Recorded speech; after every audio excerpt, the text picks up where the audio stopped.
अथ मंत्रपाठः।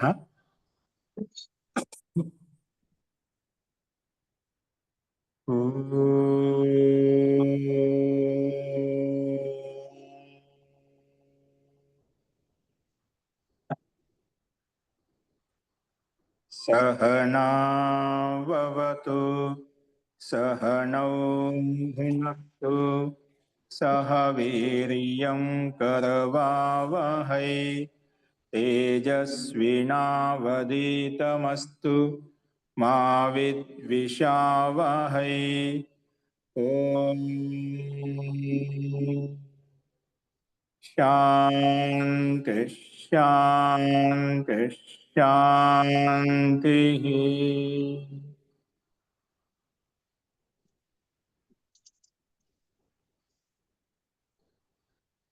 सर्वेभ्यो नमः। అందరికీ నమస్కారం అండి. మనము ఈరోజు మీమాంస దర్శనం ప్రారంభించుకోబోతున్నాము. ఈ సందర్భంగా గురువులైనటువంటి ఆచార్యులైనటువంటి ద్వారా మనము ఈ కార్యక్రమంలో నిర్విఘ్నంగా సంపన్నం కావడం కొరకు ఒక బృహత్ యజ్ఞాన్ని ప్రారంభించుకోబోతున్నాం. కాబట్టి గురువుల యొక్క పెద్దల యొక్క ఆశీర్వచనాలు కావాలి. కాబట్టి మనకు వారి మాధ్యంతో మనం ఈ కార్యక్రమాన్ని ముందుకు తీసుకెళ్తున్నాము. ఈరోజు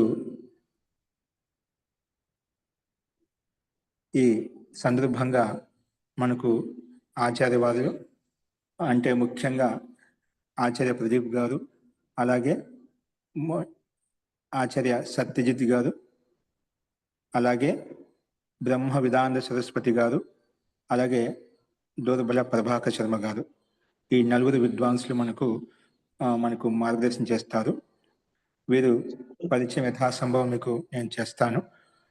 కాబట్టి ముందుగా మనకు ఆచార్య ప్రదీప్ గారు, వీరు సోనిపత్ కర్నాల్ హర్యానాలో ఉంటారు. గురుకులం యొక్క సంచాలకులు. వారు చాలా ఏండ్ల నుంచి ఒక పురాతనమైన సంస్థ, ఆ సంస్థకు ఒక పరంపరానుగతంగా వస్తున్నటువంటి గురుకులాన్ని నడిపించుకుంటూ ముందు తీసుకెళ్తున్నారు. కాబట్టి ఆచార్య వారు మనకు ముందుగా మార్గదర్శనం చేస్తారు. ఆచార్య ప్రదీప్ గారు. ఆచార్య వారికి ఫోన్ చేశాను, వచ్చే ఉంటారు. कृपया आचार्य प्रदीप जी మనకు ఈ ముందుగా ఈ దర్శనాన్ని ఉద్దేశించి, ముఖ్యంగా మనల్ని అందరిని ఉద్దేశించి ప్రేరణాస్పదంగా ఏ రకంగా అయితే మనం ఈ అధ్యయనంలో కృషి ప్రయత్నం అనేది చేయాలి, ఏ రకంగా ఉండాలి అనే విషయాన్ని తీసుకొని ఇంకా పలు రకాలుగా మనం ప్రేరేపిస్తారు. కాబట్టి ముందుగా मैं आचार्य प्रदीप जी से विनम्र प्रार्थना करता हूँ, कृपया वो आए हैं तो हमको मार्गदर्शन कर सकते हैं. आचार्य प्रदीप जी.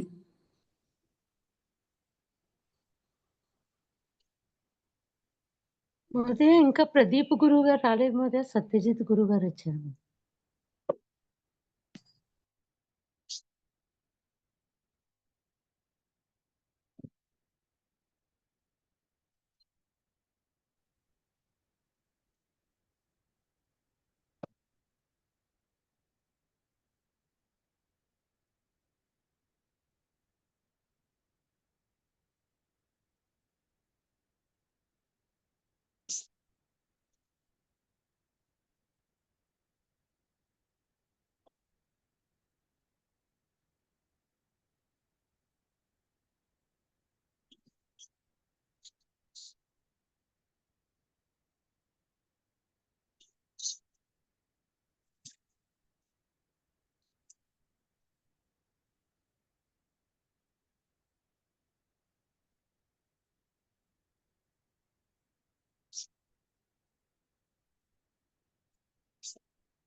అస్తు, అది ఏదైనా సమస్య వచ్చి ఉండొచ్చు అనుకుంటున్నాను. వారి కనెక్ట్ కావడం లేదు, ఫోన్ కూడా లిఫ్ట్ చేయడం లేదు. ఒకసారి ప్రయత్నం చేద్దామండి. కాని పక్షంలో ఆచార్య వారిని ముని సత్యజిత్ గారిని మనం ఆమంత్రి వారు మనకు మార్గదర్శనం చేస్తారు.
వినిపించటం లేదు మహోదయ.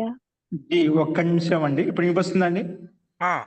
మహోదయ ఇప్పుడు అదే వారు కనెక్ట్ కావడం లేదు, ఏదో ప్రాబ్లం వచ్చినట్టుంది అని చెప్తున్నారు. అది మనకు ఎంగేజ్ వస్తుంది. నేను ఆచార్యవాణి ముని సత్యజిత్ గారిని మనం ఆమంత్రిస్తాను, వారికి ఫోన్ చేస్తాను, ఎందుకంటే మనకు ఇదవుతుంది.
అస్తు, ఇంకా మనం చూద్దాము.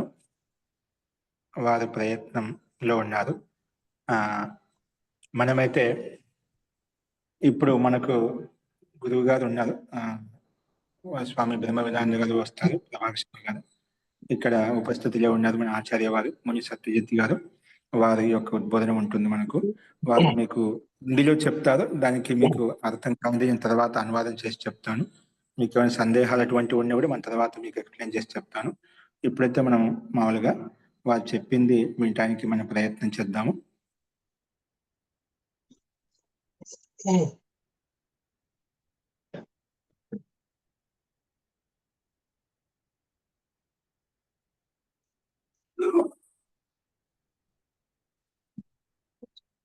అలాగే మనకు రేపటి నుంచి యథావిధిగా మనం అనుకున్న సమయానికి అంటే 8:15 నుంచి 9:15 వరకు ఎలాగైతే చెప్పుకున్నాం అలా కంటిన్యూ నడుస్తూ ఉంటుంది.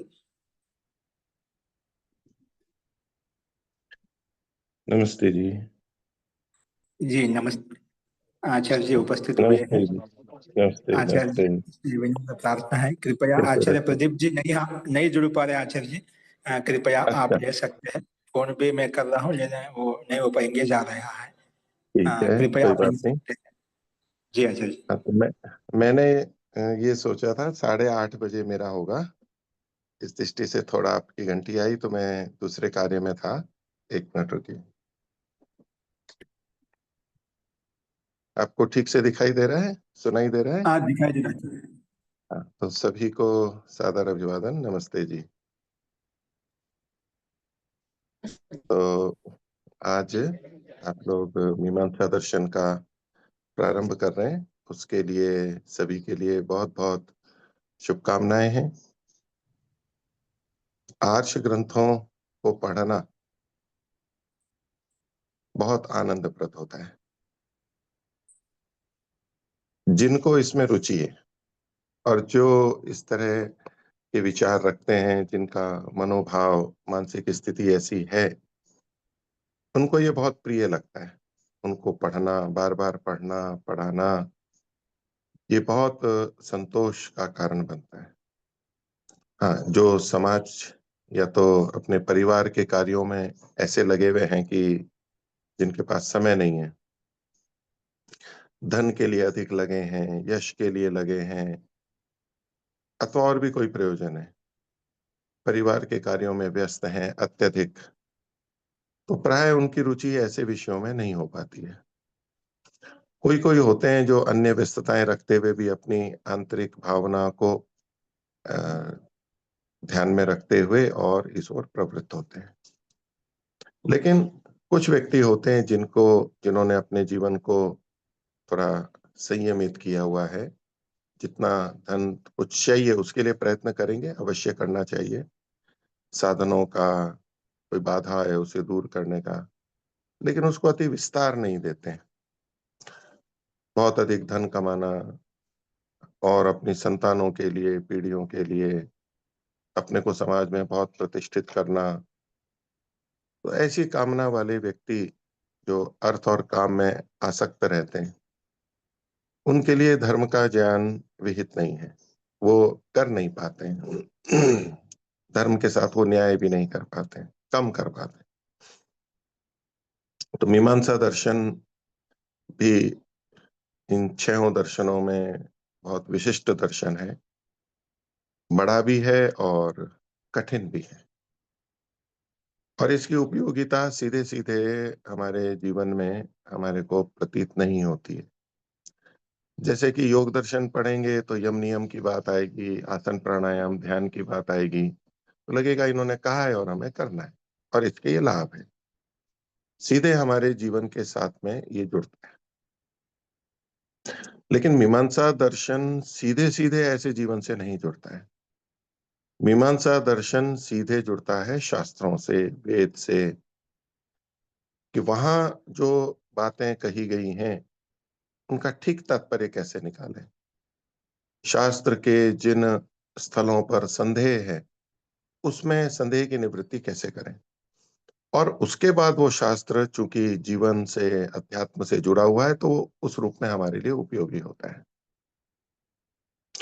हम कुछ भी सत्य ज्ञान प्राप्त करते हैं, कोई भी ज्ञान प्राप्त करते हैं, तो हम विविध प्रमाणों का प्रयोग करते हैं, प्रत्यक्ष प्रमाण का प्रयोग करते हैं, अपनी ज्ञानेंद्रियों से उपयोग लेते हैं, हर व्यक्ति करता है।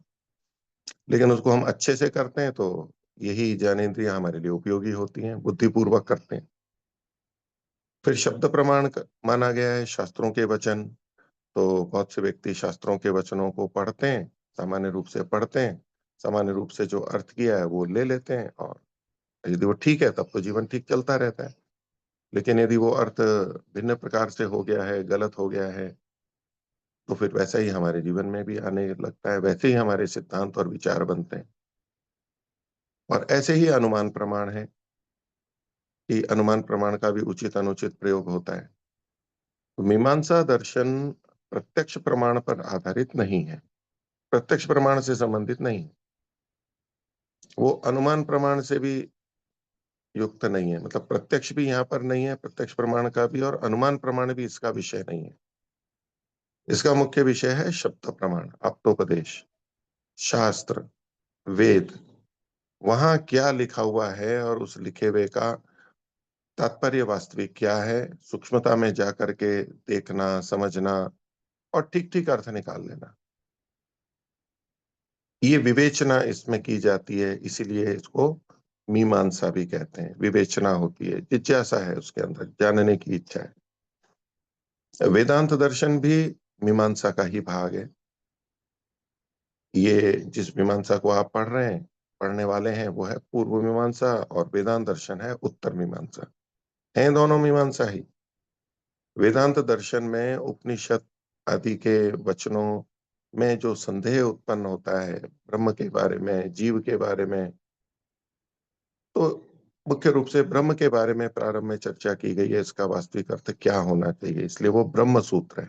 लेकिन मीमांसा की जाती है, क्यों यही अर्थ हो, क्यों यही अर्थ नहीं हो। आत्मा शब्द से परमात्मा को ही ग्रहण करें या जीवात्मा को ग्रहण करें, क्यों ऐसा करें, क्या उचित है। तो ये वेदांत दर्शन में रहता है, ब्रह्म सूत्र में रहता है। और यहाँ पर मीमांसा दर्शन में कर्मकांड से संबंधित वाक्यों को लेकर के, उनके स्थलों को लेकर के विभिन्न प्रकार की विवेचनाएं की गई हैं, कुछ निष्कर्ष निकाले गए हैं, सिद्धांत दिए गए हैं, न्याय निकाले गए हैं कि ऐसे ऐसे करना चाहिए, सूत्र निकाले गए हैं। तो मीमांसा दर्शन को पढ़ेंगे तो एक तो ये शब्द प्रमाण से संबंधित है, ये हमेशा ध्यान रखना है, और उसी की विवेचना में है, और उसको अच्छे से जानना हम सभी का कर्तव्य है, क्योंकि हम उन शास्त्रों के प्रति श्रद्धा, विश्वास, भक्ति रखते हैं। तो उसको अच्छे से जानना, समझना और दूसरों को भी बता सकना हमारा कर्तव्य बनता है। फिर मीमांसा दर्शन पढ़ेंगे तो कर्मकांड के उदाहरण आएंगे, कर्मकांड के वाक्य आएंगे। तो उसके कारण से ऐसा लगने लगता है जैसे ये कर्मकांड की समस्याओं को मिटाने के लिए रचा गया ग्रंथ है। इस प्रक्रिया को कब करना चाहिए, कैसे करना चाहिए, ऐसी स्थिति में क्या क्रम रखना चाहिए, यहाँ क्या फल बताया है, किसके लिए ये कर्म है, किसको करना चाहिए, इत्यादि। तो ऐसा प्रतीत होगा, प्रारंभ का कुछ भाग तो सैद्धांतिक है, लेकिन जैसे ही आगे बढ़ेंगे तो बस कर्मकांड से संबंधित ही उदाहरण आते रहेंगे और लगने लगेगा ये कर्मकांड का ग्रंथ है। जैसे कि श्रौत ग्रंथ है, ब्राह्मण ग्रंथ भी है, वहां कर्मकांड की विस्तृत और संपूर्ण विवेचना की गई है। प्रधान कर्म, अंग कर्म, उनके साधन, द्रव्य देवता।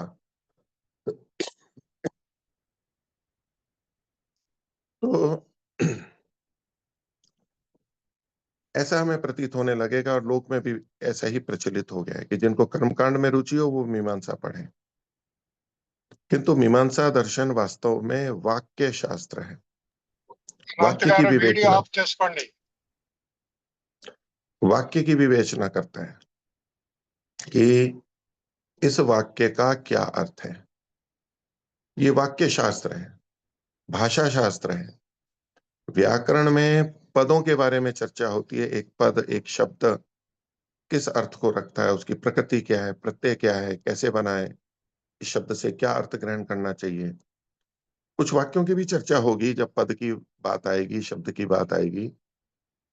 तो व्याकरण में मुख्य पद के बारे में बताया जाता है, और मीमांसा दर्शन में मुख्य रूप से वाक्य के बारे में बताया जाता है। वाक्य क्या है, वाक्य का लक्षण देंगे, वाक्य में क्या दोष हो सकते हैं, वाक्य से क्या तात्पर्य निकल रहा है, उस वाक्य का अर्थ क्या है, वास्तविक अभिप्राय क्या है।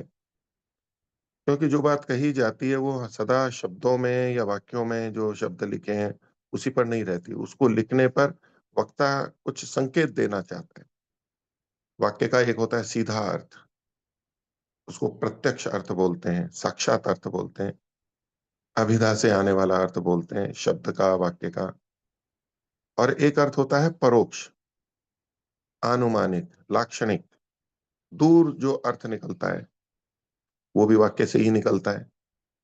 तो वो दूर वाले जो अर्थ हैं, वो जो हर भाषा में होते हैं, संस्कृत में भी हैं, तो वक्ता का तात्पर्य क्या है, वो कहना क्या चाह रहा है, गहराई में वहां पर जाना, उसका विश्लेषण, उसकी विवेचना, उसकी सामर्थ्य, वो इस मीमांसा दर्शन के पढ़ने से हमें प्राप्त होती है। सामान्य व्यक्ति सोच सकता है जी मैं भाषा का तो प्रयोग करता ही हूँ, बोलता हूँ। अनपढ़ व्यक्ति भी कह सकता है, पढ़ा लिखा व्यक्ति भी कह सकता है मैं पढ़ता हूँ, लिखता हूँ, बोलता हूँ। लेकिन वो एक अलग स्तर पे होता है। हम किसी बात को ठीक से क्यों जानना चाहते हैं? क्योंकि सामने वाला क्या कह रहा है हमें उसमें महत्व है। वो विशिष्ट व्यक्ति है, उसके द्वारा वाक्य कहा जा रहा है तो उसका ठीक तात्पर्य क्या है, ये हमारा प्रयोजन है। सामान्य व्यक्ति में भी हम ध्यान देते हैं कि ये कह तो ये रहा है, इसका तात्पर्य क्या है, भाव क्या है। सामान्य व्यक्ति का तो हम फिर भी छोड़ देते हैं, जितना आया आ गया। लेकिन शास्त्र के वचन, वेद के वचन, ईश्वर के वचन, ऋषियों के वचन हमारे लिए बहुत महत्वपूर्ण होते हैं, और ऐसे में हम उसकी गहराई से विवेचना करते हैं, वो आवश्यक होता है। तो इसलिए इस दृष्टि से मीमांसा को पढ़ना चाहिए। जिनकी कर्मकांड में रुचि है उनके लिए बहुत कुछ मिलेगा, उनको कर्मकांड की समस्याओं का समाधान होगा इसमें। लेकिन जिनकी कर्मकांड में रुचि नहीं भी है, सामान्य रूप से केवल जानते हैं या जानना चाहते हैं, उनको भी बहुत सारा परिचय मिलेगा कर्मकांड का। लेकिन वो एक माध्यम है, हमें समझना है वाक्य को, हमें समझना है भाषा को। मनुष्य के लिए भाषा एक बहुत बड़ा वरदान है। भाषा के माध्यम से हम बहुत प्रगति करते हैं। किसी भी क्षेत्र में किसी भी भाषा से बहुत उन्नति होती है। संक्षेप से काम चला लेते हैं। तो इतना महत्वपूर्ण जो हमारा साधन है भाषा, उसको हम जितना अच्छे से समझ पाएंगे, हमें उतनी ही स्पष्टता होगी, संशय नहीं रहेंगे, भ्रांतियां नहीं होंगी, और सिद्धांत बहुत स्पष्ट हो जाएंगे। तो इसलिए भाषा को जानना बहुत आवश्यक है। और भाषा शास्त्र में हमारे प्राचीन ग्रंथ, जिसमें ये मीमांसा ग्रंथ भी है और भी हैं, व्याकरण के ग्रंथ, वो विश्व में आज भी अप्रतिम है। इनकी तुलना का कोई ग्रंथ नहीं है। इतने अच्छे से बात को बताना, विस्तार देना, हम कल्पना कर सकते हैं उन्होंने कितना इन बिंदुओं पर विचार किया होगा और फिर ये ग्रंथ लिखे हैं। बहुत विस्तृत कार्य है हमारे ऋषियों का, और हम सबका के लिए प्रसन्नता की बात है कि ये ग्रंथ आज भी उपलब्ध है। जो लुप्त हो गए जो हो गए, लेकिन फिर भी आज ये ग्रंथ, ये परंपराएं फिर भी जीवित है। बहुत थोड़े लोग जीवित रखते हैं, बहुत थोड़े लोग पढ़ते हैं, लेकिन जीवित है, बुझ नहीं गई है, अग्नि बुझी नहीं है, दीपक जल रहा है। और इसको हम कितना भी फैला सकते हैं, कितना भी उपयोगी बना सकते हैं समाज मात्र के लिए। तो मीमांसा से जब हम ठीक अर्थ प्राप्त करने के लिए प्रयत्नशील होते हैं, तो ये हमारी शुद्धता की ओर गति है, प्रगति है। ठीक क्या है, सत्य क्या है, वास्तविक क्या है, उसकी ओर हम प्रगति कर रहे हैं। हम सब शुद्धता को चाहते हैं, सही क्या है उसको जानना चाहते हैं, सबकी आंतरिक भावना है। वस्तुओं को भी हम शुद्ध लेना चाहते हैं, चाहे घी हो, चाहे चीनी हो, दूध हो, कुछ भी हम शुद्ध और अच्छा चाहते हैं। नकली नहीं चाहते, मिलावटी नहीं चाहते। तो ये तो भौतिक वस्तुएं हैं जिनका हमारे जीवन में थोड़ा थोड़ा मात्र उपयोग होता है। उपयोगी हैं लेकिन फिर भी अपेक्षा से कम है। लेकिन जो शास्त्रों के विचार हैं, सिद्धांत हैं, हमारे विचार हैं, जो कि हमारी बुद्धि का भाग है, वो तो अत्यधिक महत्वपूर्ण है। हमारे जीवन की सफलता असफलता इस बात पर निर्भर करती है। तो मीमांसा में विवेचना करके हम शब्द प्रमाण के ठीक प्रयोग को समझते हैं, और ऐसा करते हुए हम शब्द प्रमाण का ठीक अर्थ ले सकें, शुद्धता पे जा सकें, उसकी ओर ये प्रयास है। जो समाज में शुद्धता के लिए प्रयत्नशील होते हैं, इच्छुक होते हैं, वो बहुत प्रयत्न करते हैं। भोजन भी बनाएंगे तो बहुत ध्यान रखेंगे, जल शुद्ध हो, स्थान शुद्ध हो, हाथ शुद्ध हो, पात्र शुद्ध हो, वस्त्र शुद्ध हो, वायु शुद्ध हो, बहुत ध्यान रखते हैं। और जिनको नहीं है वो तो कहीं भी कैसे भी भोजन बना लेते हैं और खा लेते हैं। तो ये प्रयत्न साध्य है। लेकिन जिनकी शुद्धता में रुचि है, सही में रुचि है, वो तो प्रयत्न भी करते हैं, कितना भी प्रयत्न हो। दूसरे कहेंगे कि ये सब करने की क्या आवश्यकता है, आप तो खाना तो ऐसे भी बन जाता है, बन जाता है, लेकिन जो शुद्धता हमें चाहिए वो तो प्रयत्न से आती है।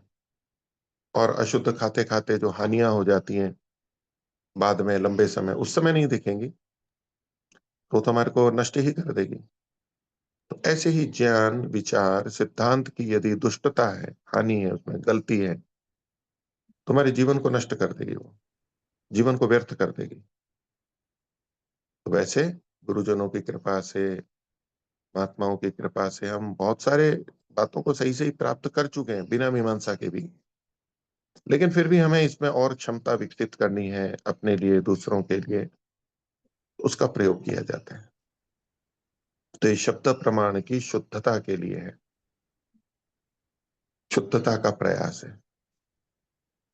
महर्षि दयानंद ने दर्शनों को पढ़ने में सबसे पहले मीमांसा दर्शन, इस पूर्व मीमांसा को लिखा है। यद्यपि आज स्थितियां ऐसी हैं कि उसको बाद में पढ़ते हैं, पढ़ने वाले कम है, पढ़ाने वाले कम है, रुचि नहीं है, सामर्थ्य नहीं है, योग्यता नहीं है इसको पढ़ने समझने की, इसको अनावश्यक समझते हैं। बहुत कम पढ़ा जाता है, बहुत कम पढ़ा और पढ़ाया जाता है। लेकिन संसार जैसे चलता है वैसे ही हमें चलना है, ऐसा तो आवश्यक नहीं है। हमें तो जो सही है उसकी तरफ चलना है, जो आवश्यक है उसके लिए प्रयत्न करना है। सामान्य जनता तो अपने सामान्य प्रयोजनों के लिए प्रयत्नशील रहती है, उनको ऊंची बातों से लेना देना नहीं है, वो विचार ही नहीं रखते हैं, सामान्य जीवन चल जाए उतने तक ही है। लेकिन जो कुछ हैं व्यक्ति, कुछ आत्माएं हैं, कुछ ऐसे श्रेष्ठ व्यक्ति हैं जो कुछ अपने लिए और दूसरों के लिए विशेष करना चाहते हैं, जिसमें उनको ऐसे कोई धन या यश की प्राप्ति नहीं हो रही है जैसे लौकिक कार्यों में होती है। जितना प्रयत्न मीमांसा पढ़ने पढ़ाने में करेंगे, उतना प्रयत्न कोई व्यक्ति दूसरी तरफ कर ले तो उसको बहुत सारी लौकिक संपत्तियां, लौकिक पदार्थ मिल सकते हैं, जीवन अच्छा हो सकता है, सुखदायी हो सकता है।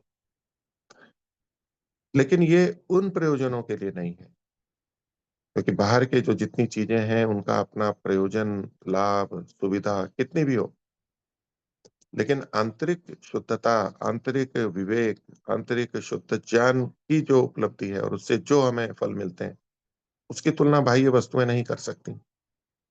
इसलिए ज्ञान, साधना, अध्यात्म में रत रहने वाले व्यक्ति बाहर के साधनों को जीवन जीने मात्र, या उतना या थोड़ा सा अधिक, उतने तक ही सीमित रहते हैं। उनको उधर मन नहीं लगता, उधर ज्यादा आवश्यकता प्रतीत नहीं होती है। वो अपने समय को, अपने श्रम को ज्ञान की शुद्धि के लिए और अपने को आंतरिक रूप से विकसित करने में लगाते हैं, क्योंकि उनको वहां बहुत बड़ा लाभ दिखता है, वो बहुत बड़ी उन्नति दिखती है, विशिष्ट उन्नति दिखती है। तो जितने भी हैं, लेकिन इस ओर प्रयत्नशील होते हैं, सात्विक भाव से इस कार्य को करेंगे, बड़े धैर्य से इस कार्य को करेंगे, तो पूरा पढ़ने के बाद में हमें सफलता मिलेगी। वाक्य को कैसे देखा जाता है, कैसे समझा जाता है, अभी सामान्यतः हम उस दृष्टि से देख ही नहीं पाते। मीमांसा को पढ़ने के बाद हमारी एक अलग दृष्टि बनती है वाक्य को समझने के लिए, अलग से बुद्धि कार्य करती है, क्योंकि हमने बुद्धि को वैसे विकसित किया है इस मीमांसा के माध्यम से। हमारे ऋषियों ने ऐसा लिखा है, हमारी बुद्धि को एक विशेष प्रकार से विकसित करता है, हमारी बुद्धि को एक विशेष क्षमता से युक्त करता है। तो आप सभी को बहुत शुभकामनाएं हैं। इस कार्य में आप संकल्पबद्ध होकर के चल रहे हैं और धैर्य से करते रहें, करते रहें। जिनको संस्कृत में न्यूनता है, शब्द कठिन है, कठिन कठिन शब्द आते हैं, वहां कुछ भिन्नता हो सकती है, कठिनाई हो सकती है, उसको लिए प्रयत्न करें समझने के लिए। कुछ समय बाद वो शब्द परिचित हो जाते हैं, फिर कठिन नहीं लगते। प्रारंभ में सब कुछ नया नया लगेगा तो बहुत कठिन लग सकता है, लेकिन धीरे धीरे बहुत सारे शब्द जब हमारे परिचय में आ जाते हैं तो फिर विषय इतना कठिन नहीं लगता है। और जिनको बौद्धिक कार्य करने में रुचि है, समस्याओं को सुलझाने में, विवेचना में, सूक्ष्मता में जाने में, पक्ष विपक्ष कैसे कैसे बातों को करते हैं, कैसे कैसे दोष निकालते हैं और फिर कैसे कैसे समाधान दिया जाता है, इनमें जिनको रुचि है उनको ये अत्यंत प्रिय लगेगा, बहुत अच्छा लगेगा। उन्हें लगेगा जैसे कि इससे मेरा बुद्धि खुल रही है, बुद्धि विकसित हो रही है, समझ आ रही है, जोर पड़ेगा लेकिन अच्छा लगता है। तो मैं इस अवसर पर सभी अध्येताओं को बहुत शुभकामना देता हूँ और वो अपने धैर्य को, संकल्प को बना के रखें। ये हो सकता है आपका 2 साल, 3 साल, 4 साल कितना समय है उसके अनुसार बहुत लंबा चल सकता है। बहुत लंबा चल सकता है। यदि पूरे 16 अध्याय पढ़ते हैं, तो लंबा चलता है। हो सकता है आप में से कुछ इतना लंबा नहीं चल पाए, जितना चलें। प्रारंभ का कुछ सैद्धांतिक विषय है, कम से कम वो तो आ जाए, अच्छा है। और जिनके पास समय है वो पूरा पढ़े, समय लगा के जितना आ जाए समझ में उतना ठीक है। बहुत सारी बातें नहीं समझ में आएंगी तो भी कोई बात नहीं है, फिर दोबारा पढ़ेंगे और करेंगे तब समझ में आती है। और इस अवसर अवसर पर मैं आचार्य लोकेश जी को भी बहुत शुभकामना करता हूँ। उन्होंने इस गुरुतर कार्य को करने के लिए संकल्प लिया। उसको पढ़ाना भी सामान्य बात नहीं है, बहुत कठिन होता है। तैयारी भी करनी होती है, समझना होता है और फिर समझने विद्यार्थियों को समझ में नहीं आता है तो उनको समझाने के लिए बहुत प्रयत्न करना होता है। भिन्न-भिन्न उदाहरण हैं, विचार करना होता है, कैसे इनको समझाएँ, ये बात स्पष्ट नहीं हुई है। तो पुरुषार्थ साध्य है, लेकिन अच्छे से लगन से करेंगे तो पूरा होगा। और उनको भी मैं धैर्य की शुभकामना करता हूँ कि उनका धैर्य बना रहे पढ़ाने तक। हो कम व्यक्ति भी बचेंगे तो भी उनको पढ़ाते रहें, पूरा कर लें। दोनों के लिए अच्छा है, पढ़ाने वालों के लिए भी, पढ़ाने वाले के लिए भी और पढ़ने वालों के लिए भी। तो मैं अपने भावनाएँ व्यक्त करता हूँ और सबको बहुत शुभकामना, धन्यवाद देता हूँ। प्रभु की कृपा हम सब पर बनी रहे, हमारे अंदर सात्विक भाव बने रहें और हम इसी तरह के अच्छे-अच्छे कार्यों को, सात्विक कार्यों को करते रहें और बहुत सी बुराइयों से बचें, अपनी योग्यताओं को बचाएँ, बढ़ाएँ। ऐसी प्रभु से कामना करता हूँ, उनकी कृपा बनी रहे। ओम शांति। नमस्ते। धन्यवाद आचार्य जी। हम सबको मीमांसा के स्वरूप के बारे में और कैसे पढ़ना चाहिए, कैसे रहना चाहिए, किस तरह से आगे बढ़ना चाहिए, इन इत्यादि मूल बातों को लेकर के हम सबको प्रेरित किया, मार्गदर्शन किया। आप जैसे उक्त प्रकार से हम ऐसे प्रयास करूंगा, ऐसे समझाने का और विशेष तरीके से भी मैं प्रयत्न करूंगा। और सभी लोग यहाँ के जितने भी हैं, अधिकांश लोग 500 दर्शन पढ़ चुके हैं, उपनिषद भी पढ़ चुके हैं, व्याकरण भी पढ़ रहे हैं, कुछ लोग संस्कृत शिक्षण सरणी क्रम से पढ़ाते आ रहा हूँ।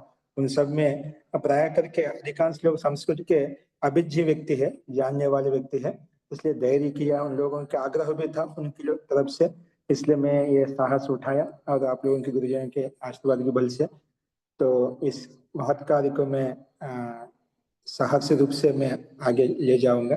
तो हम सबको प्रेरित करने के लिए, मार्गदर्शन करने के लिए आचार्य जी का बहुत बहुत धन्यवाद। नमस्ते। अभी स्वामी ब्रह्मविधान सरस्वती जी हमारे बीच में आ जाएंगे। वो कामरेड्डी गुरुकुल के आचार्य है, वो भी मीमांसक आचार्य के नाम से ही प्रसिद्ध है। వారు తెలుగులో చెప్తారు మనకు, బ్రహ్మ విధాన సరస్వతి గారు మనకు హైదరాబాద్ లో ఉంటారు, గురుకుల సంచాలకులు వారే. మొట్టమొదటిగా మన ఆంధ్రలో గురుకులం ఎవరికైనా వచ్చిందంటే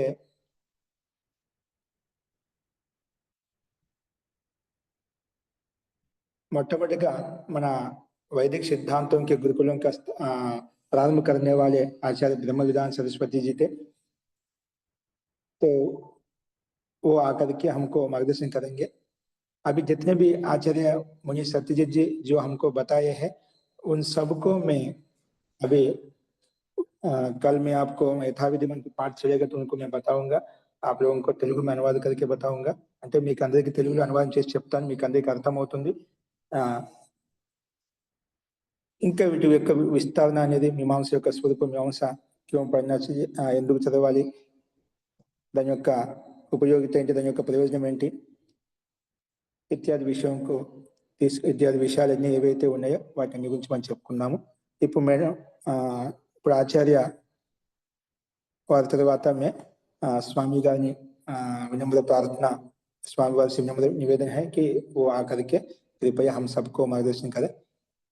अभी वो जुड़ रहे हैं स्वामी जी।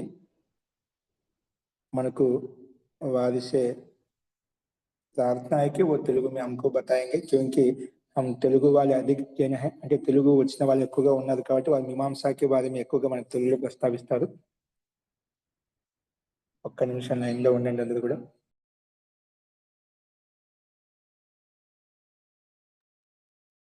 महोदय ब्रह्मानंद सरस्वती.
అస్తు స్వామి గారు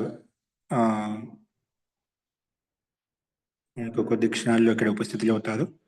సో మీ అందరికీ ఆ, చాలా విషయాలు ఆచార్య హిందీ వచ్చిన వాళ్ళకి తెలిసే ఉంటుంది.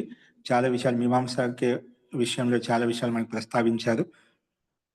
కాబట్టి ఇది మనకు బృహత్ గ్రంథం అయినప్పటికీ కూడా ఎంతో ధైర్య నిష్ఠతో మనం ఇది అధ్యయనం చేసినట్లయితే చాలా విషయాలు మనకు బుద్ధిక వికాసం చేసుకోవడంలో అత్యంత ఉపయోగ గ్రంథం ఇది.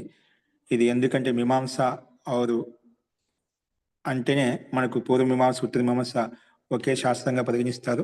అవన్నీ విషయాలు మనం చెప్పుకుంటాము.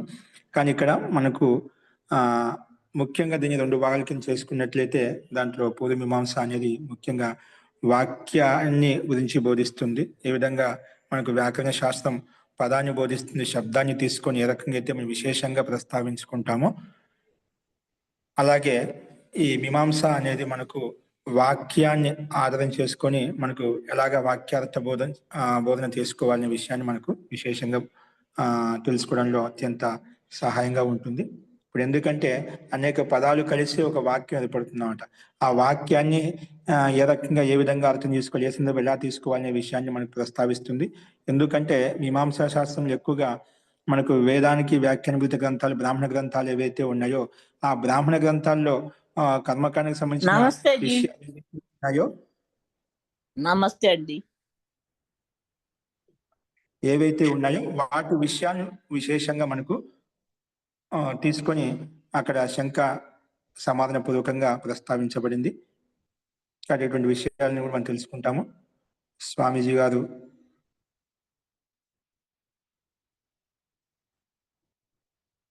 जी नमस्ते स्वामी जी, कृपया आप उपस्थित हुए हैं तो कृपया हमको मार्गदर्शन कर सकते हैं.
మహోదయ వినబడడం లేదు.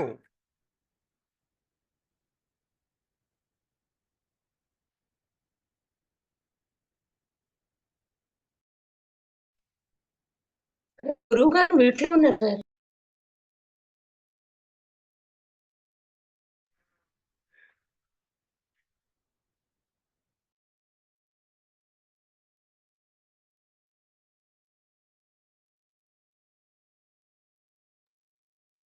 స్వామీజీ గారు వచ్చారా అమ్మరా?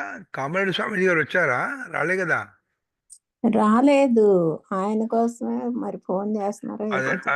అదే అదే ఓకే ఓకే. ఆ, అదే అదే జరుగుతుంది. అవును. వచ్చారు సరస్వానంద వివేక్ వచ్చారు. పేరు విద్యానంద బ్రహ్మానంద సరస్వతి వారి పేరు. సార్ తప్పు చదివాడు. బ్రహ్మానంద సరస్వతి.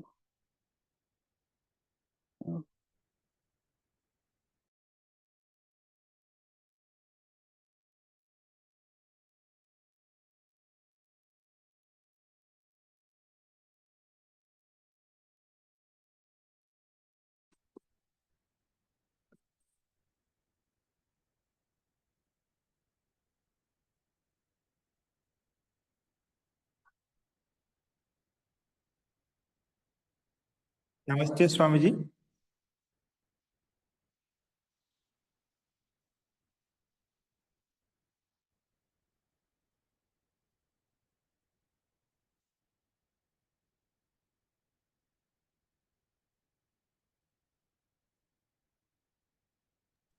వినిపించట్లేదండి. जी जी వస్తుందండి, వారు ఇంకా కనెక్ట్ కాలేదు. మీట్ లో ఉన్నారు. మీట్ లో ఉన్నారు.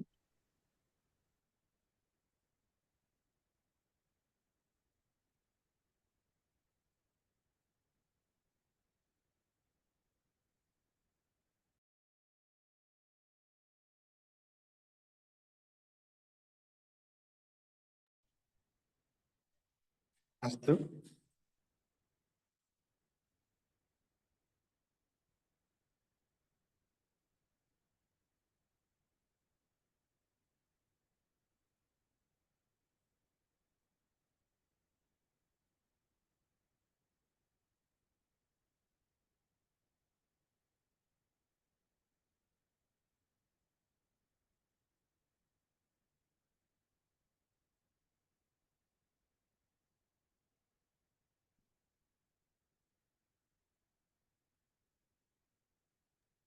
మహోదయ మ్యూట్ ఓపెన్ చేసుకోమని చెప్పండి. వాళ్ళు మ్యూట్ లో ఉన్నారు.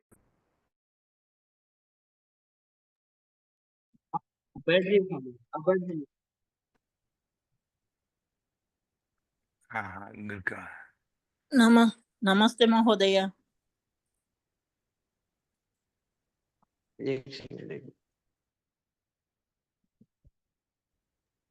నమస్తే అండి. जी नमस्ते अंडी। नमस्ते स्वामी जी। अभी स्वामी जी उपस्थित हुए हैं। कामारेड्डी से वारू अभी हमको उद्बोधन करेंगे, मार्गदर्शन करेंगे। स्वामी जी से विनम्र प्रार्थना है, आपके प्रतीक्षा में स्वामी जी। आपको बोल रहे हैं। जी स्वामी जी प्रारंभ कर सकते हैं आप। मैं पकड़ रहा हूँ स्वामी जी। आप अभी आपको सुनाई दे रहा है इनकी आवाज? मुझे सुनाई नहीं दे रहा, मैं क्या बोल रहा हूँ जी। थोड़ा सा और बोलिए। स्वामी जी आपकी आवाज सुनाई दे रहा है। बोलो। బంధువులారా, చాలా సంతోషకరమైన దినము. ఈనాడు మనము ఆధునిక విజ్ఞానం ద్వారా అనేక విషయాలను మన స్థానంలో కూర్చొని తెలుసుకుంటున్నాం. ఈ ఆధునిక విజ్ఞానం యొక్క సఫలత మన సౌభాగ్యం. అయితే ఒక స్థానంలో కూర్చున్న వ్యక్తి ప్రపంచంలో అనేక స్థానాల్లో జరిగే సత్సంగాలను, విషయాలను తెలుసుకోవడానికి సమర్థులవుతున్నాడు. దీంతో ఉన్నతిని సాధిస్తున్నాడు, భౌతికంగా ఉన్నతిని సాధిస్తున్నాడు. ఇదే విధంగా ప్రాచీన కాలంలో ఇప్పుడు ఎవరికి తెలియని ఆ విజ్ఞానంలో వాళ్ళు నిమగ్నమై ఉండేవారు. ప్రాచీన కాలంలో వేదాలు, వైదిక సిద్ధాంతము, ధర్మాచరణ యోగాభ్యాసము, పరోపకారము, పవిత్రమైన శాంతికరమైన జీవితం గడిపేవాళ్ళు. అదే సందర్భంలో ఒక విషయం తీసుకుని నేను మాట్లాడుతున్నాను. మనం మీమాంస అని వింటుంటాము. మీమాంస అంటే ఏంటిది? అనేక ప్రమాణాలు ఉంటాయి, అనేక యుక్తులు ఉంటాయి, అనేక విషయాలు ఉంటాయి. అంటే ఒకదానికంటే ఒకటి బలమైంది, ఒకటి బలమైంది, ఆ విధంగా ఉంటాయి. అయితే ఏది బలమైంది, ఏది ఎంత బలమైంది, ఏది ఎంత బలహీనమైంది అని పోల్చి చూడడం పేరే మీమాంస అంటారు దాన్ని. అయితే ఈ మీమాంస చాలా పెద్ద విస్తృతమైన శాస్త్రము. అప్పుడు ఎప్పుడున్నది కానీ 1127 శాఖలు వేదానికి. వేదాలను తీసిన వివిధ విద్యలను శాఖలు అన్నారు. 1127 శాఖలు ఉన్నాయి. అయితే ప్రతి శాఖకు బ్రాహ్మణ గ్రంథము, శ్రౌత సూత్రము, గృహ్య సూత్రము, ధర్మసూత్రము, కల్పసూత్రము. అంటే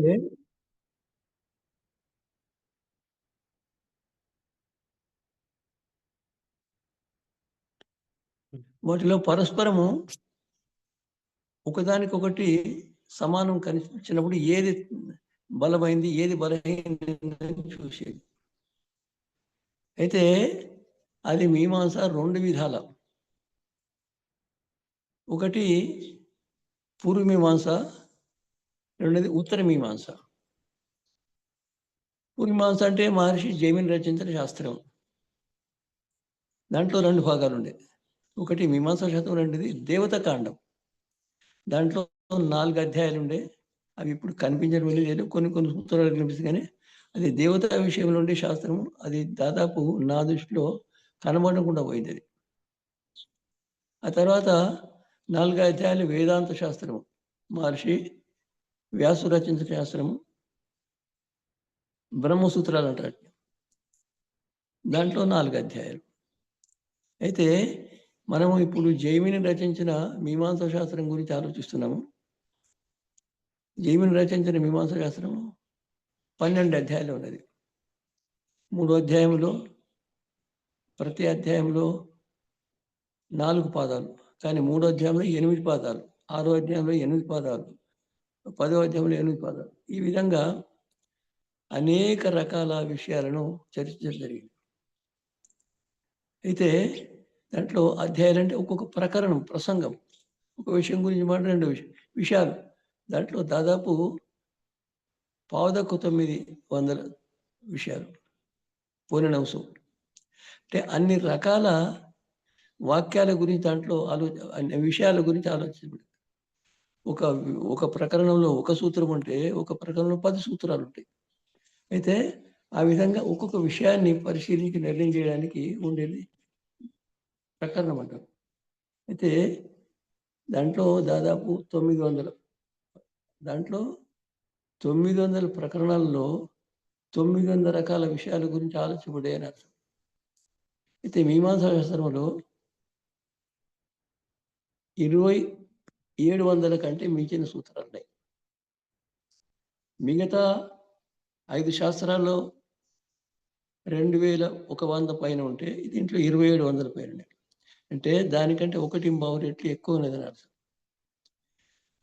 ఈ విధంగా మనం మీమాంసా శాస్త్రం చూస్తుంటాము. మీమాంసా శాస్త్రంలో ఇంతవరకు అనేక ఋషులు ఉండి ఉంటారు, వాళ్ళ సందర్భాలు ఇక్కడ వస్తుంటాయి. అయితే దాంట్లో ఇప్పుడు మనం జైమిని మహర్షి రచించిన సూత్రం గురించి ఆలోచిస్తున్నాము. దాంట్లో వాడు గ్రహించిన విషయం అంటే వాక్యాలలో అనేక రకాలు ఉంటాయి. వాళ్ళు కర్మకాండం గురించిన వాక్యాల గురించి ఆలోచించినారు. కర్మకాండం గురించి కర్మకాండానికి సంబంధించిన వాక్యాలు తీసుకుని వారు వాటి సమన్వయం చేయడానికి ప్రయత్నించినారు. రెండోది మహర్షి వ్యాసుడు ఉపనిషత్తుల సూత్రాలు తీసుకుని వారి అందులోని వాక్యాలపైన భిన్నత్వం, భేదాభిప్రాయం, సందేహం కలిగినప్పుడు వాటి సమాధానం చేయడం జరిగింది. అయితే మీమాంసా శాస్త్రంలో ప్రముఖంగా కొన్ని న్యాయాలు ఉన్నాయి. పక్షము, విపక్షము, నిర్ణయం, పక్షము, ప్రతిపక్షము, నిర్ణయం. అయితే ఆ విధంగా మహర్షి జైమిని అనేక సందర్భాల్లో అనేక రకాలుగా వాక్యాలకు సమాధానం చెప్పి ఒక విశిష్టమైన శాస్త్రాన్ని రచించినారు. ఈ శాస్త్రం పైన అనేక రకాల భాష్యాలు ఉన్నాయి. విస్తృత పెద్ద సాహిత్యం అనేది. అయితే ప్రముఖంగా దాంట్లో మహర్షి జైమిని రచించిన శాస్త్రంలో వచ్చే నిర్ణయించే పద్ధతి ఇప్పటికి కూడా మన సంవిధానంలో అంటే మనం రాజ్యాంగం ఉంటాం కదా, కాన్స్టిట్యూషన్ అని ఇంగ్లీష్ అంటాం. సమస్త ప్రపంచంలో న్యాయశాస్త్రంలో ఎక్కడ ఉన్నా కూడా రాజ్యాంగాలలో దీనికి సంబంధించిన నిర్ణయాలు కనబడతాయి. అంత వ్యాపకమైన శాస్త్రం. అయితే మనము సామాన్యంగా మహర్షి బ్రహ్మ అంటే ఆది విద్వాన్, బ్రహ్మ నుండి మొదలుకొని జైమిని అంటే చివరి ఋషిగా మనము జైమిని లెక్కిస్తున్నాం. బ్రహ్మ నుండి జైమిని వరకు అనేక మంది ఋషులు ఉంటారు. అయితే మహర్షి జైమిని చివరి ఋషి. వాస్తవంగా చూస్తే మహర్షి జైమిని తర్వాత కూడా చాలా మంది ఋషులు రావడం జరిగింది. వ్యాకరణంలో పతంజలి మహర్షి, నిరుక్తంలో యాస్క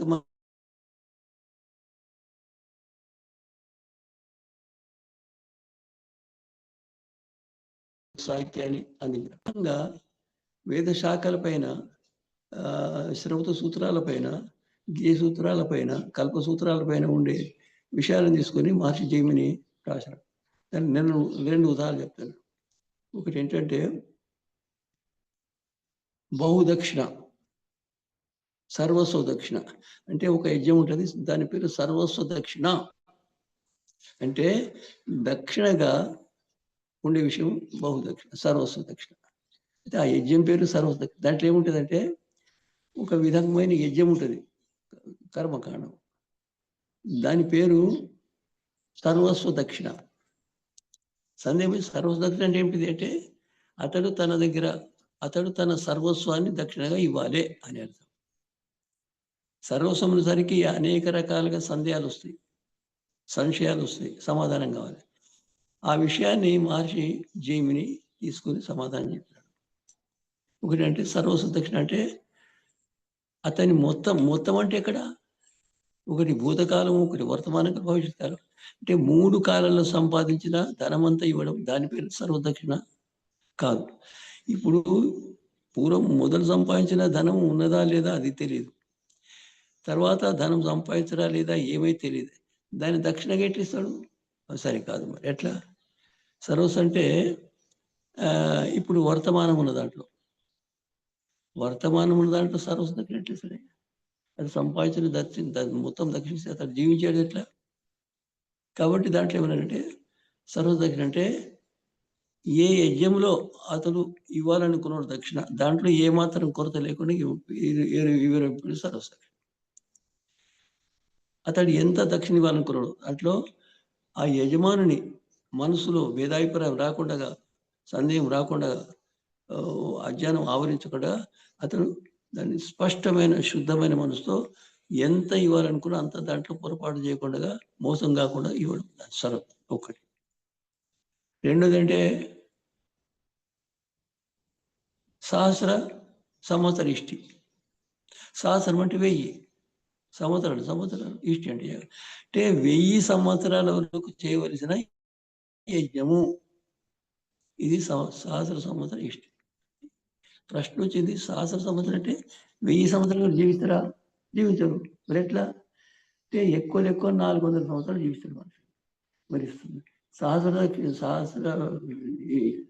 సంవత్సరం అంటే ఎట్లా? ఎవరైనా వరుసగా 1000 సంవత్సరాలు జీవిస్తారు? జీవించారు. వాళ్ళు ఏమంటే కొడుకు మనం అట్లా ఎవరు చేస్తారే కొడుకు మనం కాదు. మరి ఎట్లా? అయితే కొన్ని నెలల వరకు కాదు. అంటే సహస్రం అనే శబ్దం ఇక్కడ దినం అని అర్థం. దినం ఎట్లా? ఒక విధంగా దినమని చేసేస్తే 2 సంవత్సరాల 7 నెలల కొన్ని 20 దినాలు అయితే అది సాధ్యమైతే చేయాలి సహస్రం. అయితే ఇది అసాధ్యంగా సాధ్యం. కానీ వాస్తవంగా నేనే అనుకునేది ఏంటంటే, నాకు జ్యోతిషంతో సంబంధం పరిచయం అని, నేను జ్యోతిష విద్యార్థిని. అయితే సహస్రం అంటే ఏమిటిది? ఈ బ్రాహ్మదినం అంటే సహస్ర చతుర్యుగాలు. అయితే సహస్ర చతుర్యుగాలు అయితే ఒక బ్రాహ్మ దినం. అయితే బ్రాహ్మ 100 సంవత్సరాలకు మనిషిని ముక్తి కాలం. నేను అనుకుంటున్నా ఆ విధంగా మనిషిని ముక్తి కాలం గురించి చెప్పడానికి సహస్ర సంవత్సరాన్ని పెట్టి ఉంటారు. ఈ విధంగా మీమాంసా శాస్త్రంలో అనేక అద్భుతమైన విషయాలను పరిశీలించి యుక్తి ప్రమాణపూర్వకంగా నిర్ణయం చేయడం జరిగింది. ఈ శాస్త్రం గురించి మీరు వింటే, ఈ కార్యక్రమం జరుగుతూ వింటే చాలా సంతోషం. నేను సంక్షిప్తంగా మీరు ఈ విషయం విని తెలుసుకోవడానికి భూమికగా మాట్లాడుతున్నాను. మీకు భగవంతుడు సుఖము శాంతిని చేకూర్చుగాక. ఓం శం.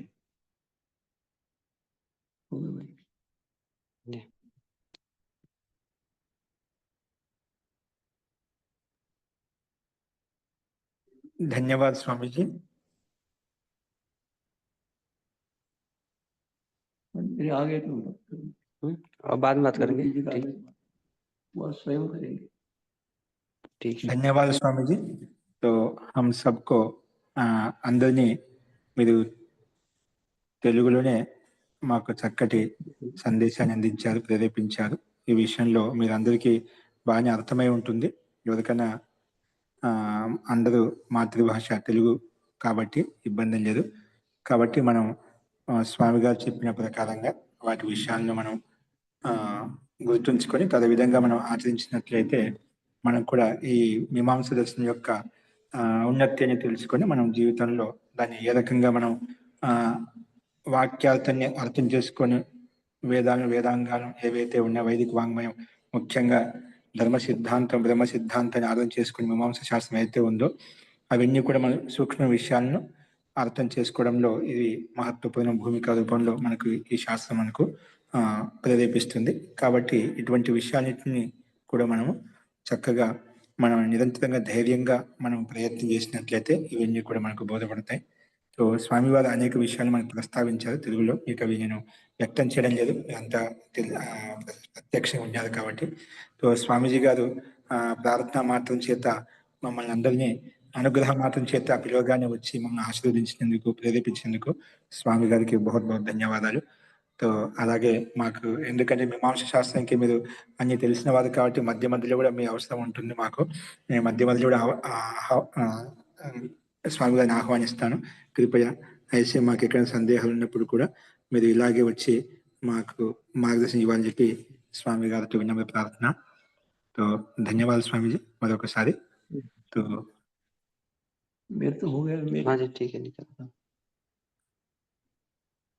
అస్తు. సో ఈ విషయంలో స్వామి గారు కామారెడ్డి గురుకులంలో ఉంటారు.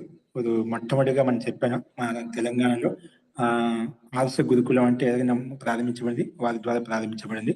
అక్కడి నుంచి అనేక మంది విద్యార్థులు చదువుకొని అనేక చోట్ల పలు ప్రాంతాల్లో వాళ్ళు సామాజిక కార్యక్రమాలు, ఆధ్యాత్మికంగా, భౌతికంగా అనేక రంగాల్లో ఉంటూ అంటే పనులు చేస్తున్నారు. అంటే సామాజిక క్రియాకలాపాల్లో సంలగ్నమై ఉన్నారు. స్వామి గారి ప్రేరణ చాలా మందికి ఉంది. అందులో ఒక వ్యక్తి నేను కూడా. స్వామి గారు యొక్క ప్రేరణ చేత మా నాన్నగారు ప్రేరేపించబడలేదు. మా నాన్నగారి ప్రేరణ వల్ల నేను కూడా ఈ మార్గంలో సామాజిక క్రియాకలాపాలు, వైదిక వాంగ్మయం అభ్యసించడంలో స్వామి గారి యొక్క ప్రేరణ చాలా మహత్వపూర్ణమైంది.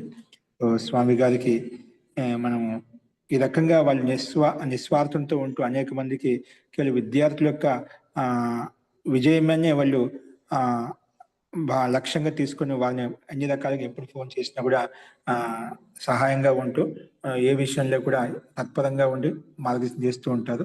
ఇటువంటి గురువులు, ఇటువంటి ఆచార్యులు ఉంటే మనకి ఇప్పుడు చాలా తక్కువ ఇప్పుడు వర్తమాన యుగంలో. కాబట్టి మనలో జిజ్ఞాస భావం ఉన్నట్లయితే వాస్తవంగా అటువంటి వారికి ఎవరైనా కూడా మనకు సహకరిస్తూ ఉంటారు. అటువంటి వాళ్ళు అగ్రగణ్యులు స్వామి వారు. ఎప్పుడు సమయం లేదనకుండా ఎవరు వచ్చినా కూడా మనకు ప్రేరేపిస్తూ ఉంటారు, ఏ టైంలో వెళ్ళినా కూడా. స్వామి గారికి ధన్యవాదాలు. ఇప్పుడు మనకు దోర్బల ప్రభాకర్ శర్మ గారు మనకు అందరికీ తెలుసు. వారి యొక్క ఉన్నతమైన కంఠం ద్వారానే మనకు వారి పరిచయం చెప్పాల్సిన అవసరం లేదు. ఎందుకంటే దోర్బల ప్రభాకర్ శర్మ గారు అంటే తెలుగు ఆంధ్ర రాష్ట్రాల్లో తెలియని వారంటూ ఎవరు లేదు. ఎవరైనా ప్రభాకర్ శర్మ పేరు చెప్పినా కూడా వారే అందరికీ గుర్తుకొస్తారు. అంటే ఆ రకంగా వారు అన్ని చోట్ల వ్యాపించి ఉన్నారు. సో మేము గురువు గారిని కూడా దోర్బల ప్రభాకర్ శర్మ గారిని కూడా విన్నమ ప్రార్థన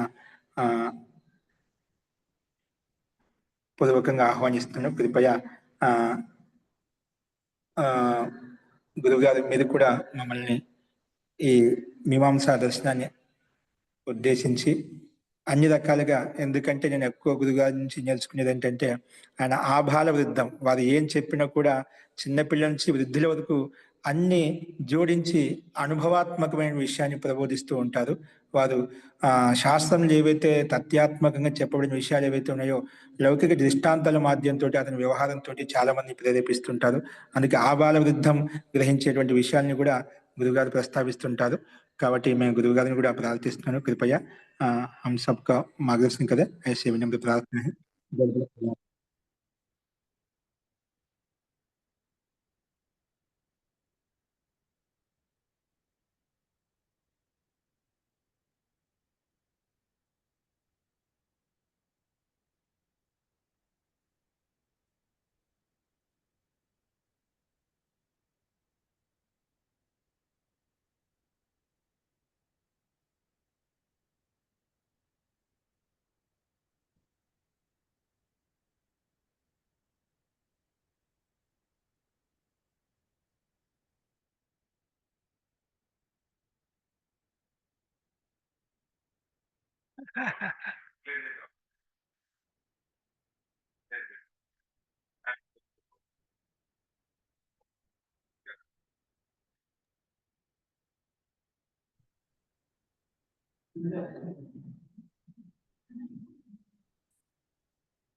జీ గురుగారు ఇప్పుడు వారు కనెక్ట్ అవుతున్నారు, వారు వేరే కార్యక్రమంలో ఉన్నారు. అయిపోయింది, మన జాయిన్ అవుతున్నారు. సో మనకు ముందుగా ఆచార్య ప్రదీప్ గారు, వారికి తాత్కాలికంగా వారు రావాల్సిన వారు అనుకూలించలేదు, ఏదో మధ్యలో ఏ ఆటంకం వచ్చిందో మనకు తెలియదు, తర్వాత తెలుస్తుంది. సో వారు రాలేకపోతే వారిని కూడా మధ్యలోనే ఒక్కోసారి మనం వారిని కూడా ఆమంత్రించి, అది ఎందుకంటే ఇటువంటి వారి అనుభవంతో వాళ్ళు మనం ప్రేరేపిస్తూ ఉంటారు. అందుకే వీరందరి ఆశీస్సులు ఉండాలని చెప్పి నేను వారందరిని ఆహ్వానించాను. సో వారు వ్యాకరణాచార్యులు, మాకు వ్యాకరణం ఉద్బోధించారు. మనం ద్వితీయ వక్తగా రూపంలో ముని సత్యజిత్ గారి యొక్క ఉద్బోధన విన్నాము. వారు వర్తమానంలో మీమాంసా శాస్త్రాన్ని కూడా వాళ్ళు గత 2 మాసాల నుంచి కంటిన్యూ నడుస్తూ ఉంది. 2 మాసాలు అయిపోయింది ప్రారంభించి ఈ మీమాంసా శాస్త్రమే. వారు యూట్యూబ్లో ఉదయం పూట 9:30 నుంచి 10:30 వరకు నడుస్తూ ఉంటుంది ఆన్లైన్లో. హిందీ వచ్చిన వాళ్ళు మీరు డైరెక్ట్ కూడా అలా కూడా కనెక్ట్ అవ్వచ్చు, అలా కూడా వినవచ్చు, లైవ్ నడుస్తూ ఉంటుంది. తర్వాత వేదాంత దర్శనం కూడా 10:30 నుంచి 11:30 వరకు అట్లా 2 క్లాసులు కంటిన్యూగా ఉదయం అంటే ఉదయం కాలంలో ఉంటాయి. కాబట్టి హిందీ వచ్చిన వాళ్ళు వారు కూడా ఆ రకంగా ఆచరించి కూడా సాక్షాత్ మీరు లాభాన్ని పొందవచ్చు. సో తృతీయ భక్తి రూపంలో స్వామి బ్రహ్మ విధానంద గారు, వారి గురుకుల సంచాలకులు, అలాగంటే అనేక మంది ప్రేరేపిస్తూ ఉంటా అని చెప్పాను. వారు వర్తమానంలో అక్కడ విద్యమానంగా ఉంటూ ఎక్కువ తపస్సులో వ్యక్తిగా ఆధ్యాత్మికంగా సాధనలో తత్పరమై ఉంటారు. అక్కడ ఆ గురుకులంలో బాలబాలికలకు యోగ శిబిరాలు కూడా నడుస్తూ ఉంటాయి మధ్య మధ్యలో. అలాగే ఇప్పుడు వేసవి కాలంలో శిక్షణా శిబిరం, బాలికల శిక్షణా శిబిరం, అంటే అక్కడ ఆధ్యాత్మిక భౌతికంగా వారి నైతికులను తెలుసుకోవాలి, వారి శారీరకంగా అన్ని రకాలుగా వైదిక విజ్ఞానం తెలుసుకొని వారి జీవితంలో అన్ని రకాల క్షేత్రాల్లో ముందుండాలని చెప్పి ఇలాగా బాలబాలికల శిబిరాలు కూడా అక్కడ ఏర్పాటు అవుతూ ఉంటాయి. కాబట్టి మనం అక్కడ దగ్గరగా ఉండే వాళ్ళం కూడా అక్కడ ఉండవచ్చు. సో అస్తు ఇప్పుడు మన మధ్యలో దోరబల ప్రభాకర్ శర్మ గారి ఉపస్థితిలో ఉన్నారు. कृपया आचार्य से विनम्र प्रार्थना है, हम सबका मार्गदर्शन करें, हम सबका प्रेरित करें, ऐसी आशा है। आचार्य दौरबल प्रभाकर् शर्मा गाరు. अस्तु। योऽन्तः प्रविश्य मम वाचमिमां प्रसुप्तां सञ्जीवयति अखिलशक्तिधरः स्वधाम्ना अन्यांश्च हस्तचरणश्रवणत्वगादीन् प्राणान् नमो भगवते पुरुषाय तुभ्यं।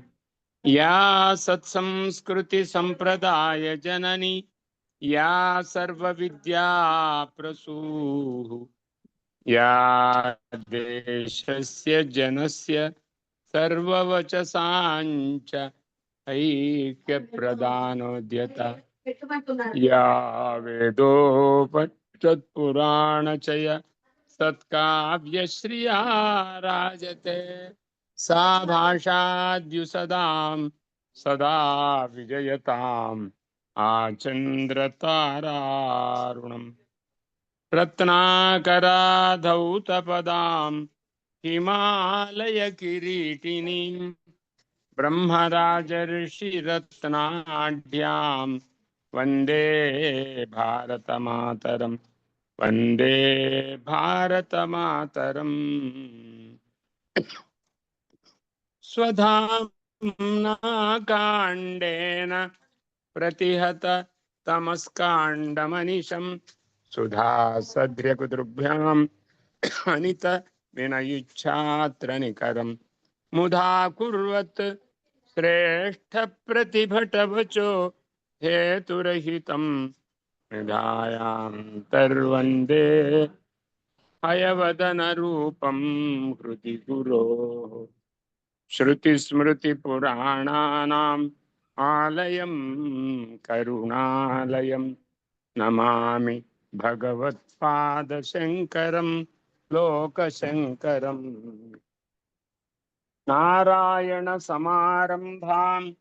व्यासशङ्करमध्यमां व्यासजैमिनिमध्यमाम् अस्मदाचार्यपर्यन्तां वन्दे गुरुपरम्पराम् गुरुर्ब्रह्मा गुरुर्विष्णुः गुरुर्देवो महेश्वरः गुरुः साक्षात् परं ब्रह्म तस्मै श्रीगुरवे नमः सच्चिदानन्दरूपाय नमोऽस्तु परमात्मने ज्योतिस्वरूपाय विश्वमाङ्गल्यमूर्तये इदानीं श्रूयते वा? श्रूयते महोदय। विश्वमाङ्गल्यमूर्तये प्रकृतिः पञ्चभूतानि ग्रहालोकास्वरास्तथा दिशः कालश्च सर्वेषां सदा कुर्वन्तु मङ्गलम्। यः परमात्मा अस्माकं सकलविध बुद्धिः प्रेरयति सर्वाणि इन्द्रियाणि प्रवर्तयति तस्य परमात्मनः श्रेष्ठं तेजः ध्यायन्तः वयं सर्वेपि अद्य आरभ्य जैमिनि शासनम् अध्येतुं वयम् इच्छामः। जैमिनि महर्षिः व्यासमहर्षेः अत्यन्तं प्रिय शिष्यः एवम् अस्माकं धर्ममार्गप्रवर्तकानां सर्वेषामपि उत्तम मार्गदर्शकः। भारतदेशस्य मुख्यं जीवनपद्धतिर्वा ज्ञानं वा इत्यादिकं यद् लब्धमस्ति तत्सर्वं वेदकारणतः एव लब्धमस्ति। वेदोऽखिलो धर्ममूलम् इति धर्मोऽपि अस्माकं वेदप्रामाणितः वेदप्रामाणिकश्च। वेदः यदि न प्रमाणं स्यात् तर्हि धर्मोऽपि न प्रमाणं स्यात्। एवम् अस्माकं जीवनम् आदर्शवत् अपि न स्यात्। अस्माकं सर्वमपि जीवनम् अशास्त्रीयं स्यात् यदि वेदाः न प्रमाणभूताः। वयं विश्वस्य मार्गदर्शकाः न भवेम यदि वेदः प्रमाणम् अस्माकं न स्यात्। यदि वयं वेदं वेदार्थञ्च न जानीमः अस्माकं विशिष्टत्वं वयं न जानीमः। धर्मः कुत्र वर्तते वेदे इति अस्माभिः साधारणतया न ज्ञायते प्रायशः। यतः कुटुम्बजीवनविधानं कुत्र अस्ति इति वयं न ज्ञातुं शक्नुमः। समाजजीवनं कथं भवति इत्यपि वयं ज्ञातुं न शक्नुमः। एवं व्यक्तिगतधर्मः कः, समाजे वृत्तिधर्मः कः, एवं जीवनं कथं यापनीयं, कस्य कृते जीवनं, किमर्थं जीवनं, एवं जीवनं कृत्वा वयं किं विशिष्टत्वं साधयामः।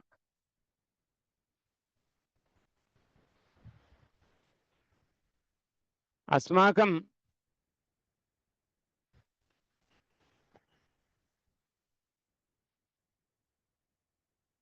मनुष्यत्वं कथं विशिष्टं भवति।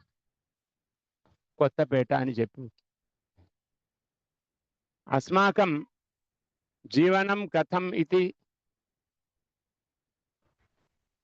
वयं न जानीमः, तर्हि कथम् अस्माकं देशस्य भारत इति नाम भवति। भा इत्युक्ते धर्मः, भा इत्युक्ते ज्ञानमपि। वयं सर्वेपि भारताः, भरतवंशीयाः, भरत प्रतिपादित धर्मकर्म व्यवस्थापूर्णाः। एतत् ज्ञातुमेव अस्मान् भगवान् भारतदेशे जन्म दत्तवान् अस्माकं कृते। अतः वयं सर्वेपि अत्यन्तं भाग्यवन्तः। जन्मनैव धन्याः कर्मणात्र मान्याः। सर्वेपि वयं जन्मना एव धन्याः, कर्मणा वयं मान्याः भवामः। स्वस्ववृत्तिः मुख्या अस्माकं। वयं वृत्तिजीवनाः। अस्माकं जीवनस्य लक्ष्यं तु धर्मः ज्ञानं च। को धर्मः इति विषये वयं सर्वेपि चिन्तयामः एव। कः धर्मः, किम् अनुष्ठेयं। यथा पशवः जीवन्ति तथा वयं जीवामो वा, यथा पक्षिणः जीवन्ति तथा वयं जीवामो वा। किमर्थं मनुष्यत्वम् अस्माकं दत्तवान् भगवान्। उपनिषद्वाक्यम् एकं वर्तते, श्रेयश्च प्रेयश्च मनुष्यमेतः तौ सम्परीत्य विविनक्ति धीरः तयो श्रेय आददानस्य साधु भवति हीयते अर्थात् यौ प्रेयो वृणीते। मनुष्यं प्रति जीवन व्यापार संसार विषय वर्तिनः मनुष्यस्य जीवनम् एकं मध्यम स्थाने भवति। अस्माकं लोकोऽपि मध्यमलोकः। उपरि देवाः भवन्ति इति वयं सम्भावयामः तान्, अधः राक्षसाः भवन्ति इति राक्षसगुणाः अस्माकं न भवन्तु इत्यपि वयं चिन्तयामः। निरन्तरं देवतात्वं प्राप्तुम् इच्छामः, राक्षसत्वम् अपाकर्तुमपि इच्छामः। కొత్తపేట इति अपाकर्तुम् इच्छामः। राक्षसत्वं कथं निवारणीयं, देवत्वं कथं साधनीयं। भगवद्गीतायामपि కొత్తపేట భగవద్గీతాయామపి ఏతదేవ ఉక్తం వర్తతే दैवी संपत् आसुरी संपत्। दैवी संपत् कथं भवति, आसुरी संपत् कथं भवति? तदर्थं बाल्ये एव अध्ययनं कर्तव्यं। विना अध्ययनं अस्माकं कापि साधन प्रक्रिया न भवति। शैशवेभ्यस्त विद्यानामिति वयं अभ्यासं धर्मस्य कृते एव वयम् अभ्यासं कुर्मः। शैशवे अभ्यस्त विद्यानां यौवने विषयेषिणां वयं विषय व्यामोहपूर्णाः न भवामः।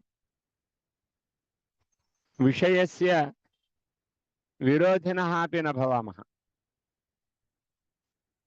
वयं फलमपि प्राप्तुम् इच्छामः, अनुष्ठानमपि कर्तुम् इच्छामः। एवं मनुष्यस्य जीवनम् अत्यन्तं सांप्रदायिकं भवति, अत्यन्तं साधनमयं भवति, अत्यन्तं लक्ष्यपूर्णमपि भवति। एतादृशं मनुष्यस्य जीवनं वयं सार्थकं कर्तुमेव अध्ययनं कर्तुम् इच्छामः। कस्य अध्ययनं कर्तव्यं? वयं तु मातापितृवत् जीवनं कुर्मः एव, किन्तु मातापितृवत् जीवनं कुर्मोऽपि विशिष्टमपि एकं कार्यं कुर्मः। स च विशिष्ट विषयः वर्तते यज्ञः इति। को नाम धर्मः इति मीमांसाशास्त्रे उच्यते।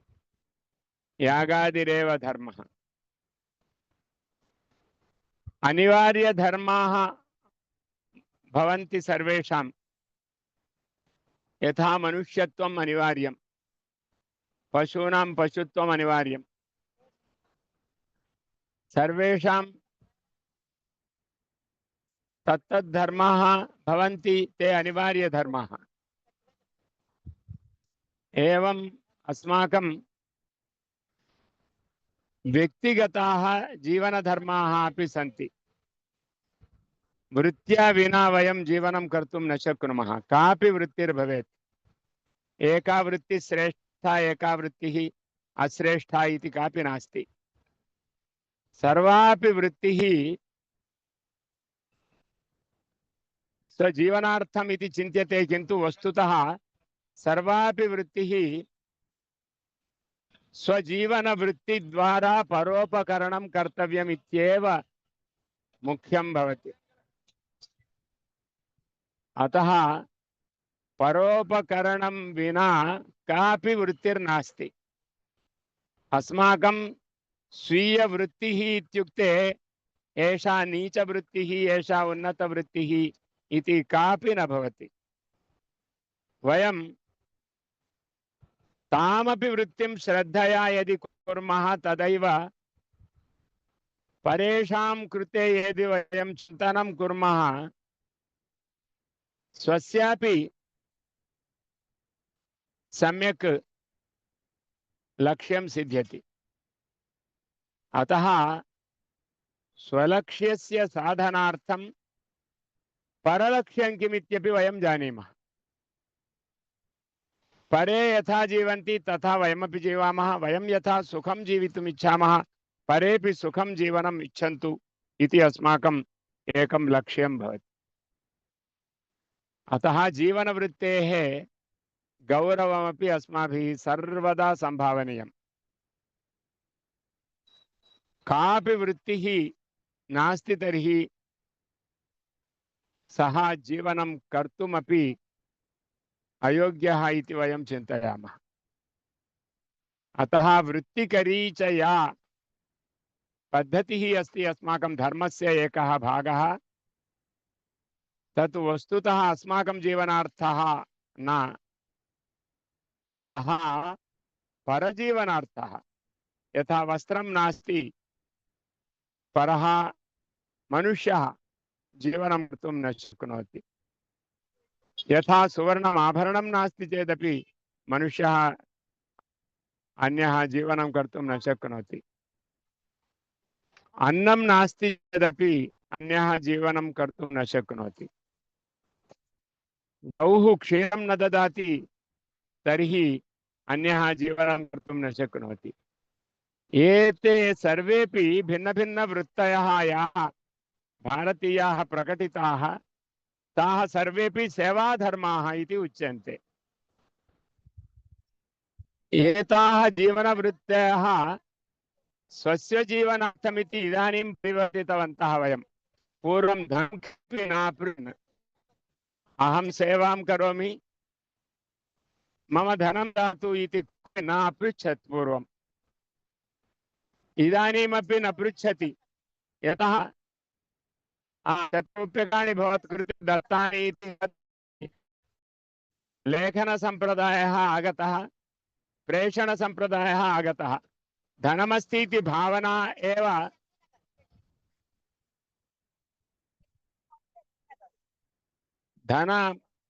धनमस्ति इति अस्माकं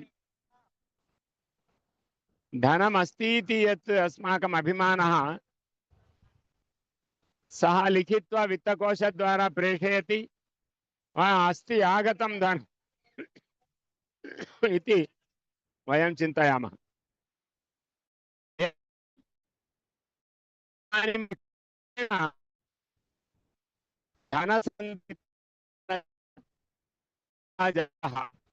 अतः वयं पुराणिकाः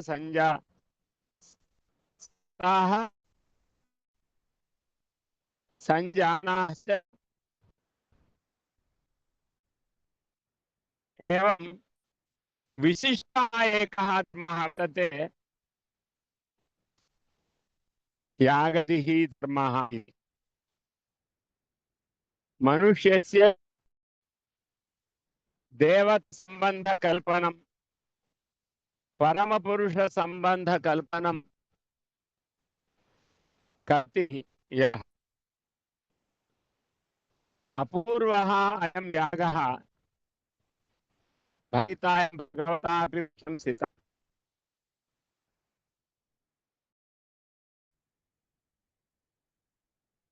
वयं किमर्थं वेदाध्ययनं कुर्मः, किमर्थं जीवनवृत्तिः कुर्मः? सर्वेपि यागार्थमेव। केचन परम्परया यागसाहाय्यं कुर्वन्ति, केचन साक्षात् यागसाहाय्यं कुर्युः इत्येव जीवनस्य मुख्योद्देशः भवति। अतः विष्णुपुराणे वर्तते, जीवनार्थमेव विविधाः वृत्तयः, किन्तु तज्जीवनं यागाधीनम्। यागः देवता संबंध प्रापकः। देवता संबंधेनैव वयं धर्म समन्वयमपि कृत्वा देवता संबंधेन वयं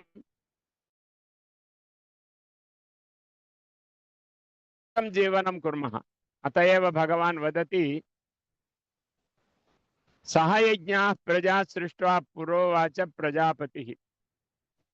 यज्ञैः सहैव प्रजाः सृष्टाः इत्युक्ते मनुष्यरूपाः प्रजाः। यज्ञं विना मनुष्यरूप प्रजानां कृतं किमपि न भवति। यज्ञे कृते अकृतं किमपि न भवति। यदि यज्ञं कुर्मः सर्वं कृतं भवति। यतः देवान् भावयत अनेन यज्ञेन ते देवाः भावयन्तु वः परस्परं भावयन्तः श्रेयः परमवाप्स्यथ इति। अतः एव मीमांसाशास्त्रं यागादेः आवश्यकतां प्रतिपादयति। यज्ञयागादिकं विना, तत्र कमपि क्रमं विना अस्माकं चरितार्थत्वमपि न सिद्ध्यति इति भवति। अतः एवं अस्माकं जीवन संपत्तिः या वर्तते, जीवनार्था संपत्तिर्वा जीवन संपत्तिर्वा सर्वमपि यागाय एव इति एवं लक्ष्यं यदि वयं स्वीकुर्मः, देवाः सर्वेपि मनुष्याणां कृते एव अस्माकं सम्पत्तिः इति देवाः अपि चिन्तयन्ति। एवं देवतानां भावनम् अस्माकं भावनं च समलक्ष्यं भवति। तदर्थमेव वयम् अवश्यम् आचरामः यज्ञान्। एतत् सूचयति पूर्वकाले सर्वेपि वृत्तयः वा कुलानि वा जातयः अपि वा सर्वाः अपि यज्ञार्थमेव सृष्टाः। यज्ञरक्षणार्थं क्षत्रियजातिः, मंत्ररक्षणार्थं ब्राह्मणजातिः, एवं यज्ञार्थवस्तु संपादनार्थं वैश्यजातिः। इतस्ततः वस्तूनां नयनम् आनयनादिकम् इत्यादिकं कर्तुमपि शूद्रजातिः। एषा कापि जातिः यज्ञार्थम् अनर्हा जातिः कापि न वर्तते। किन्तु सर्वे ज्ञानिनः न भवन्ति, सर्वे अज्ञानिनः अपि न भवन्ति। किन्तु सर्वेषां तरणम् आवश्यकम्। तरणार्थमेव साक्षाद्वा परोक्षाद्वा वयं यज्ञकर्तारः भवेम। अस्माकं यज्ञकर्तृत्वं विना, परंपरया वा साक्षाद्वा यज्ञकर्तृत्वं विना मनुष्यजीवनमेव न भवति इति ब्रह्मणः वचनं। सह यज्ञाः प्रजाः सृष्ट्वा पुरोवाच प्रजापतिः। यज्ञात् भवति पर्जन्यः, पर्जन्यात् अन्नसम्भवः, अन्नात् भवन्ति भूतानि, यज्ञः कर्म समुद्भवः। अन्नात् भवन्ति भूतानि, पर्जन्यात् अन्नसम्भवः, यज्ञात् भवति पर्जन्यः, यज्ञः कर्म समुद्भवः इति वर्तते। अतः सर्वव्यापारान् सर्वजीवन व्यवहारान् कुर्वन्तः एव सन्तः वयं यज्ञकर्म साधयामः इति एकम् उत्तमं लक्ष्यं कुर्यामः इति जैमिनि महर्षेः आदेशः।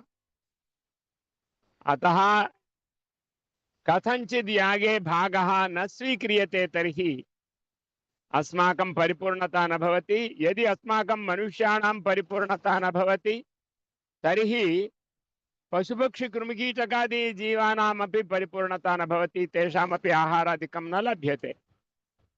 मनुष्यः सर्वप्राणिनां मध्यवर्ती भवति, सर्वेषां तत्तत् प्राणिनां जीवनं धारयति। प्राणिनां जीवनं न धारयति तर्हि मनुष्यो न भवति। सर्वप्राणिनः जीवयेत् मनुष्यः। अतः एतादृशं यज्ञं वयं सामान्यमिति न जानीमः, विशेषमिति वयं निर्णयं कृत्वा वयं विशिष्टमिति जानीमः। अतएव यज्ञकर्मार्थमेव देहमपि धारयामः, वृत्तिरपि धारयामः, परस्पर सहकारमपि कुर्मः।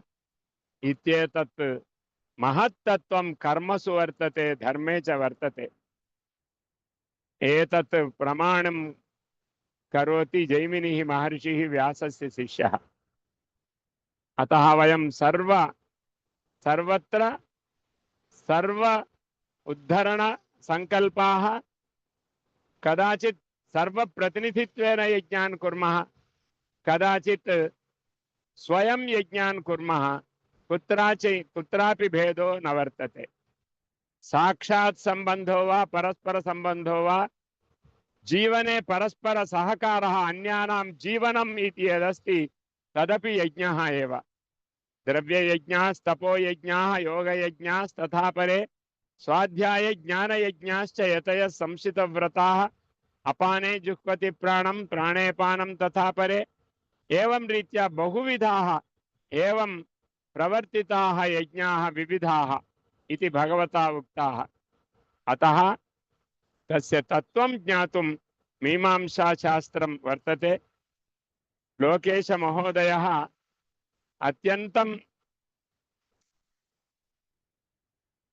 सर्वजनक्षेम कल्याण संकल्पः।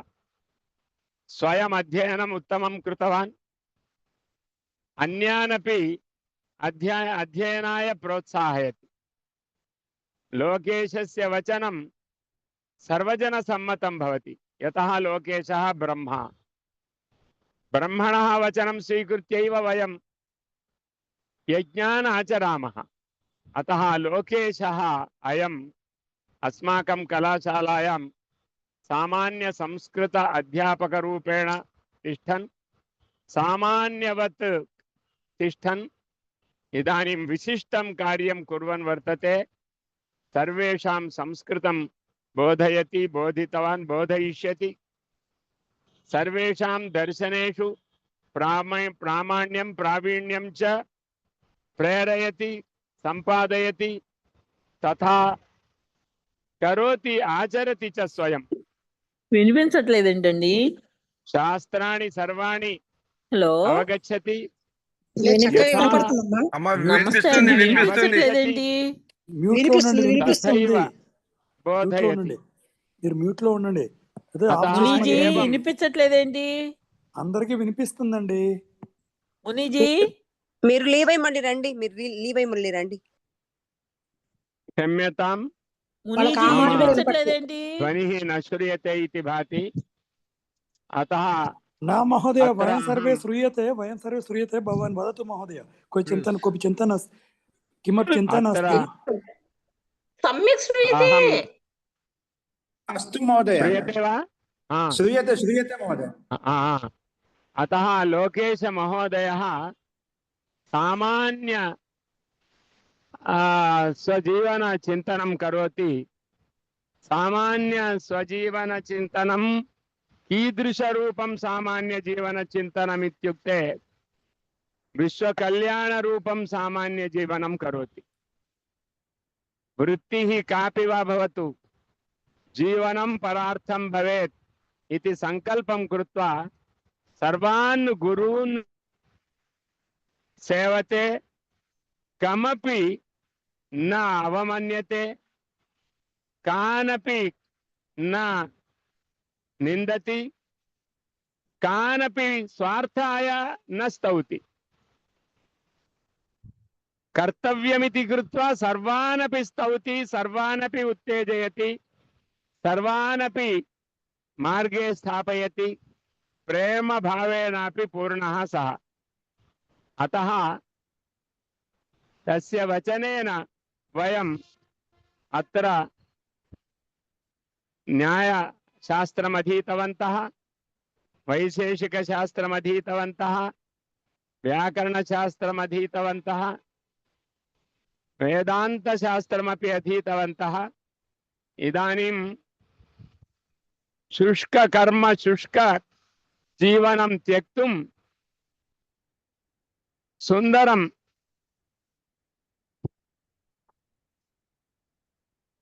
हरितमयं हरितं जीवनम् अस्माकं भवेत्। हरितं जीवनं विश्वेषां भवेत्। पर्जन्य कारणं भवेत् अस्माकं जीवनं। देवानामपि प्रेरकं भवेत्, मनुष्याणां प्रेरकं भवेत्, पशुपक्षी कृमिकीटकानामपि वृद्ध्यर्थं भवेत्, सर्वार्थं भवेत् इति कृत्वा तज्ज्ञानं सम्पादयितुं मीमांसाशास्त्रं शाबरभाष्यसमेतम् इदानीं सः वक्ति। अहम् अधिकं कालम् उक्तवान्, मम वचनं न श्रुतमपि कैश्चित्। एवमपि मम अवकाशं दत्तवते अस्मै अस्मदीयाय लोकेशाय भवद्भ्यश्च सादरं धन्यवादान् श्रुतवत् ज्ञातवतां कदाचित् अश्रुतवतामपि सहनं कृतवतां भवतां सर्वेषां। मम मतं मम भाषणं कदाचित् अवगतं नावगतं तथापि सावधानानां भवतां सर्वेषां हार्दं धन्यवादाञ्जलिं समर्प्य अहमत्र इतो विरमामि। अधिकं समयं स्वीकृतवान्, अतः क्षम्यतामित्यपि विज्ञापयामि। धन्यवादः महोदय। धन्यवादः महोदय। धन्यवाद वयं महोदय। सर्वे बहु सम्यक् धन्यवाद अस्ति। महोदय। वयं धन्यवाद सर्वे महोदय। वास्तवमेव अतीव प्रसन्नः स्मः। त्वया अस्माकं गुरुविषये अपि केचन उत्तमाः वचनानि उक्ताः। धन्यवादः महोदय। अस्तु, एतद् विषये श्रोतारः एव वदन्ति महोदयस्य वचनं सर्वे सम्यक् श्रुतवन्तः इति प्रतीयते एव अत्र। तो महोदयस्य भाषणं सर्वदा संस्कृतं भाषां वार्तालापं कुर्वन्नपि तत्र मातृभाषां वार्तालापं कुर्वन् इव वर्तते। अतः सर्वे सहजतया अवगच्छन्ति। भाषा तादृशं सरलतया सः महोदय वदति। अतः प्रायशः कोऽपि न अवगच्छन्ति इति कोऽपि न अत्र न वदन्ति। तो सर्वे एव सम्यक् श्रुतवन्तः महोदय। तो भवन्तः अत्र एकविषयं न सर्वान् विषयान् स्वीकृत्य अहं प्रायशः वदामि आबालवृद्धमिति। तो बहवः जनाः सर्वेषु स्वकीयजीवनेषु भिन्नभिन्नरूपेण भिन्नभिन्नप्रकारेण विषयाः भवन्ति।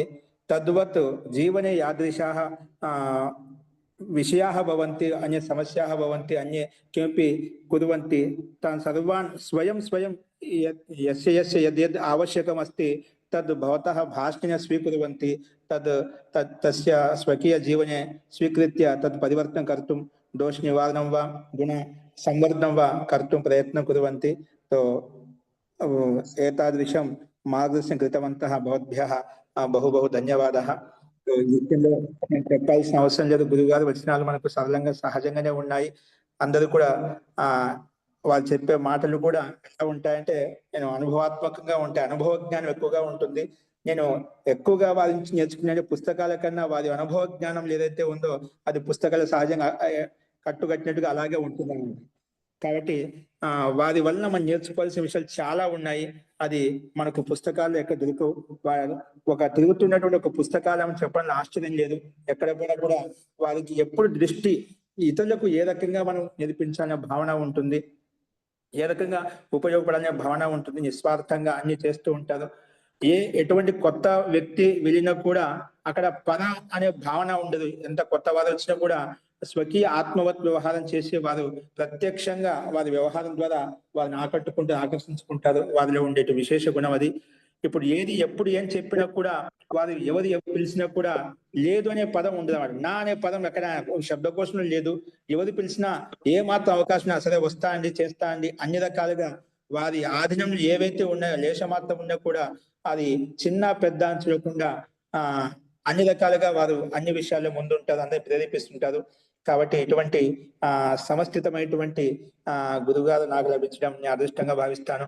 వారు ప్రయాసం వ్యక్తి ఉంటారు, శక్తిని పెంచుకోవాలి, బుద్ధిని వికాసింపజేసుకోవాలంటే అలాగా మనం ప్రయత్నాలు చేస్తూ ఉంటే, కర్మ చేస్తూ ఉంటే శక్తి వికాసం అవుతుందని చెప్పి ఆ రకంగా నేను ప్రేరేపిస్తూ ఈ స్థాయికి తీసుకొచ్చానంటే అది వాస్తవం గురుగారు నాకు అవకాశం కల్పించడం చేత నేను ఇంతవరకు వచ్చాను. అది సామాన్య విషయం కాదు, నేను గర్వంగా చెప్పుకుంటున్నాను. అది నేను ఇక్కడికి రావడం వల్లనే అది మెల్లమెల్లగా సామాన్యం నుంచి మొదలుపెట్టుకుని ఈ రకంగా నేను మీమాంస శాస్త్రాన్ని ఇప్పుడు ఎక్కడంటే ఈ ప్రచలనంలో లేదు. ఎక్కడ కూడా మీమాంస శాస్త్రం చెప్పేవారు ఎవరు లేదండి.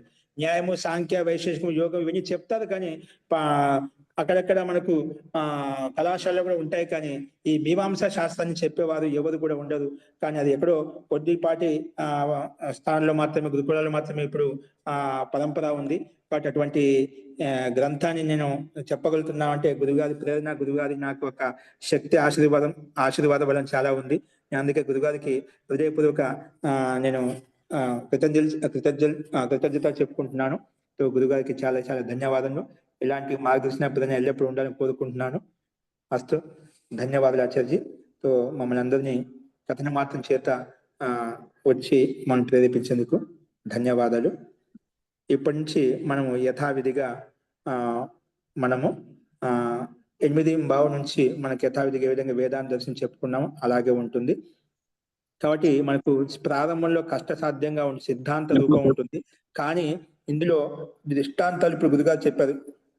యజ్ఞ సంబంధి కర్మకాండ సంబంధి విషయాలు, సహ ధర్మ అంటే యజ్ఞో ధర్మ అని చెప్పి, అలాగే యజ్ఞానికి సంబంధించినటువంటి విషయాల్లో అంటే వేద వ్యాఖ్యానభూతమైనటువంటి బ్రాహ్మణ గ్రంథాలు, ఆరణ్యకాలు ఏవైతే ఉన్నాయో, ఇంకా భిన్న భిన్న గ్రంథాలు ఏవైతే ఉన్నాయో అందులో కొంచెం క్లిష్ట సాధ్యమైనటువంటివి, అందులో యజ్ఞ సంబంధి విషయాల్లో పరంపరాగతం వచ్చినటువంటి వాటికి విరుద్ధంగా, వేద విరుద్ధంగా ఉన్నటువంటి సిద్ధాంతాలు ఏవైతే ఉన్నాయో వాటిని నిరాకరించబడింది. అది వాటిని నిరాకరించడం, అలాగే ఏవైతే మనం యథార్థంగా పరంపరాగతంగా ఉన్నటువంటి సిద్ధాంతాలు ఏవైతే ఉన్నాయో, కర్తవ్య కర్మలు ఏవైతే ఉన్నాయో అటువంటి విషయాలని కూడా ఈ కర్మకాండం యొక్క దృష్టాలు తీసుకొని మనకు వ్యక్తం చేయబడింది. ఇటువంటి విషయాలు అన్ని కూడా మనం మీమాంస అంటే ఏమిటి, మీమాంస అనేది ఒక ప్రయోజనాలు ఏంటివి, మీమాంస ఏ రకంగా వాక్యార్థను బోధిస్తుంది, ఇటువంటి విషయాలన్నీ కూడా మనకు ఒక వాక్యార్థాన్ని అర్థం చేసుకోవడంలో, ఆ వాక్యం అనేది అర్థమైనప్పుడు మనకి ఏ సిద్ధాంతాన్ని సూక్ష్మంగా అవగతం చేసుకోవచ్చు. ఇటువంటి విషయాలను కూడా చాలా అద్భుతంగా వర్ణించబడింది, ప్రతిపాదించబడింది. ఇది వీరు ఋషులు మనకి ఇంతో బృహత్ కార్యాన్ని, మనకు 5 దర్శనాల్లో ఎన్నైతే సూత్రాలు ఉన్నాయో అంతకంటే అదే 2 రెట్లు ఎక్కువ ఇందులో ఈ మీమాంస శాస్త్రంలో సూత్రాలు ఉన్నాయి. కాబట్టి వాటిని ఇంత బృహత్ గ్రంథాన్ని రచించడానికి ఎంతో ఉపయోగిత ఉంటే గానీ వాళ్ళు ఇంత ఈ గ్రంథాల మీద పురుషార్థించారన్నమాట. కాబట్టి అందరికి ఉపయోగపడిన గ్రంథము. కాబట్టి ఇటువంటి గ్రంథాన్ని మనం ప్రారంభించుకున్నాము. రేపటి నుంచి యథావిధిగా నడుస్తుంది. కొంచెం ప్రారంభంలో ధైర్యంగా ఉన్నట్లయితే అందరికి అర్థమవుతుంది. మనకు ప్రథమంలో ఒక అధ్యాయం వరకు అలా అనిపించవచ్చు, కానీ నిదానం మెల్లమెల్లగా ఆ క్రమంలో ఉన్నట్లయితే ప్రతి ఒక్కరికి అర్థమవుతుంది. కాబట్టి అది మీ అందరి దగ్గర పుస్తకాలు ఉన్నాయి, మీకు పీడిఎఫ్ కూడా గ్రూప్ లో షేర్ చేస్తాను, అందులో మా స్లైడ్ మీకు ఉంటుంది.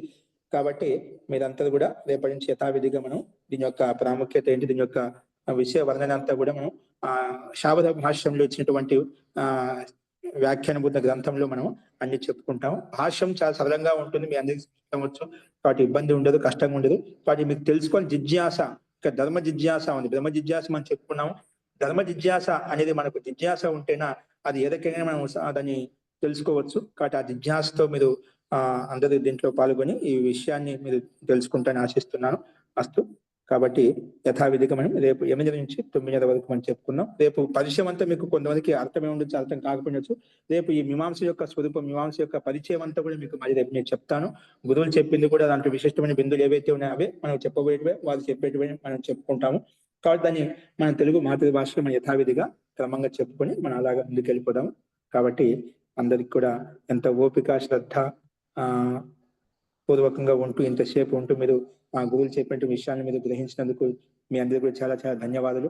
ఒకసారి చెప్పగానే మెసేజ్ పంపించగానే అందరూ సమయానికి వచ్చేసి అందరూ కూడా గురువులకు మనకి ఈ రకంగా మనం ఏదైనా కలిగించగలిగామంటే మనం ఏదైనా గురువులకు చెప్పడానికి మనం అంతా ఉంటామని చెప్పాలని ఒక భావన అనిపిస్తుందన్నమాట. కాబట్టి మీరు అందరూ వచ్చి ఎంత చక్కగా శ్రద్ధ భక్తిపూర్వకంగా మీరు ధైర్యంగా ఉంటూ ఇవన్నీ కూడా విన్నారు. మీ అందరికీ చాలా చాలా ధన్యవాదాలు. వచ్చిన గురువులందరికీ కూడా మరొకసారి హృదయపూర్వక ధన్యవాదాలు చెప్పుకుంటూ నేను మన ఈ తరగతిని మీమాంస ఏదైతే ప్రారంభించుకున్నామో ఇక్కడ మనం విరమించుకున్నాము శాంతి పాఠపూర్వకంగా. ఎవరికైనా ఏమైనా వ్యక్తిగతమైన సందేహాలు చెప్పండి ఒక నిమిషంలో.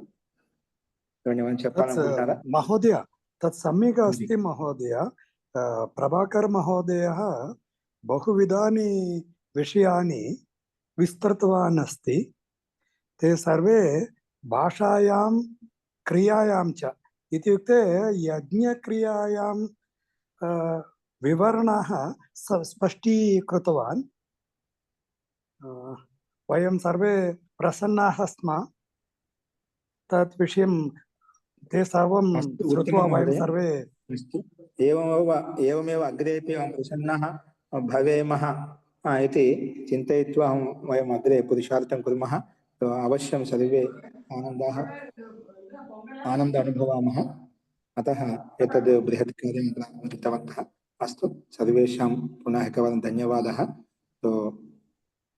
ఇప్పుడు वयं శాంతి भवतः वयं भवतः माध्यमेन तानि विषयानि अध्ययनं कर्तुं गच्छामः। तद्विषयमपि बहु प्रसन्नः स्मः वयं सर्वे। अस्तु, ధన్యవాదాలు మహోదయ. ధన్యవాదాలు.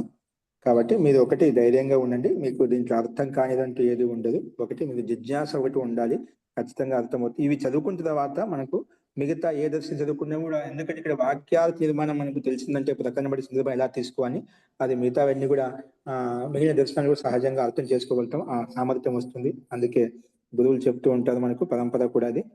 అన్ని దర్శనాలు కంటే ముందు కూడా మీమాంస దర్శనం ముందు చదువుకోవాలి. అయినప్పటికీ మనకు మిగిలిన గ్రంథాల యొక్క విషయ ప్రతిపాదన అవసరం కాబట్టి క్రమంగా ముందు అది చెప్పుకున్నాం, సామర్థ్యం పెంచుకోవడం కొరకు. ఇప్పుడు మనం పరిపాటిగా క్రమంగా ఇది కూడా మొదలు పెట్టుకున్నాం. కాబట్టి ఇది కూడా మనం యథావిధిగా నిర్విఘ్నంగా సంపన్నం చేసుకున్నాం.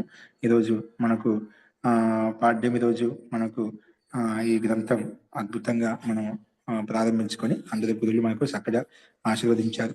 ఈ ఆశీర్వాద బలం మన ముందు ఎప్పుడు ఎల్లప్పుడూ ఉంటుంది. ఇదే క్రమంలో మనం ముందుకు వెళ్ళాలని కోరుకుంటున్నాం. మీ అందరూ కూడా అదే విధంగా ధైర్యంతో ఉండి దీంట్లో భాగస్వామ్యంపై ఈ విషయాన్ని తెలుసుకోవాలని కోరుకుంటూ శాంతి పాఠంతో ఈ కార్యక్రమాన్ని ముగిద్దాం. శాంతి పాఠ.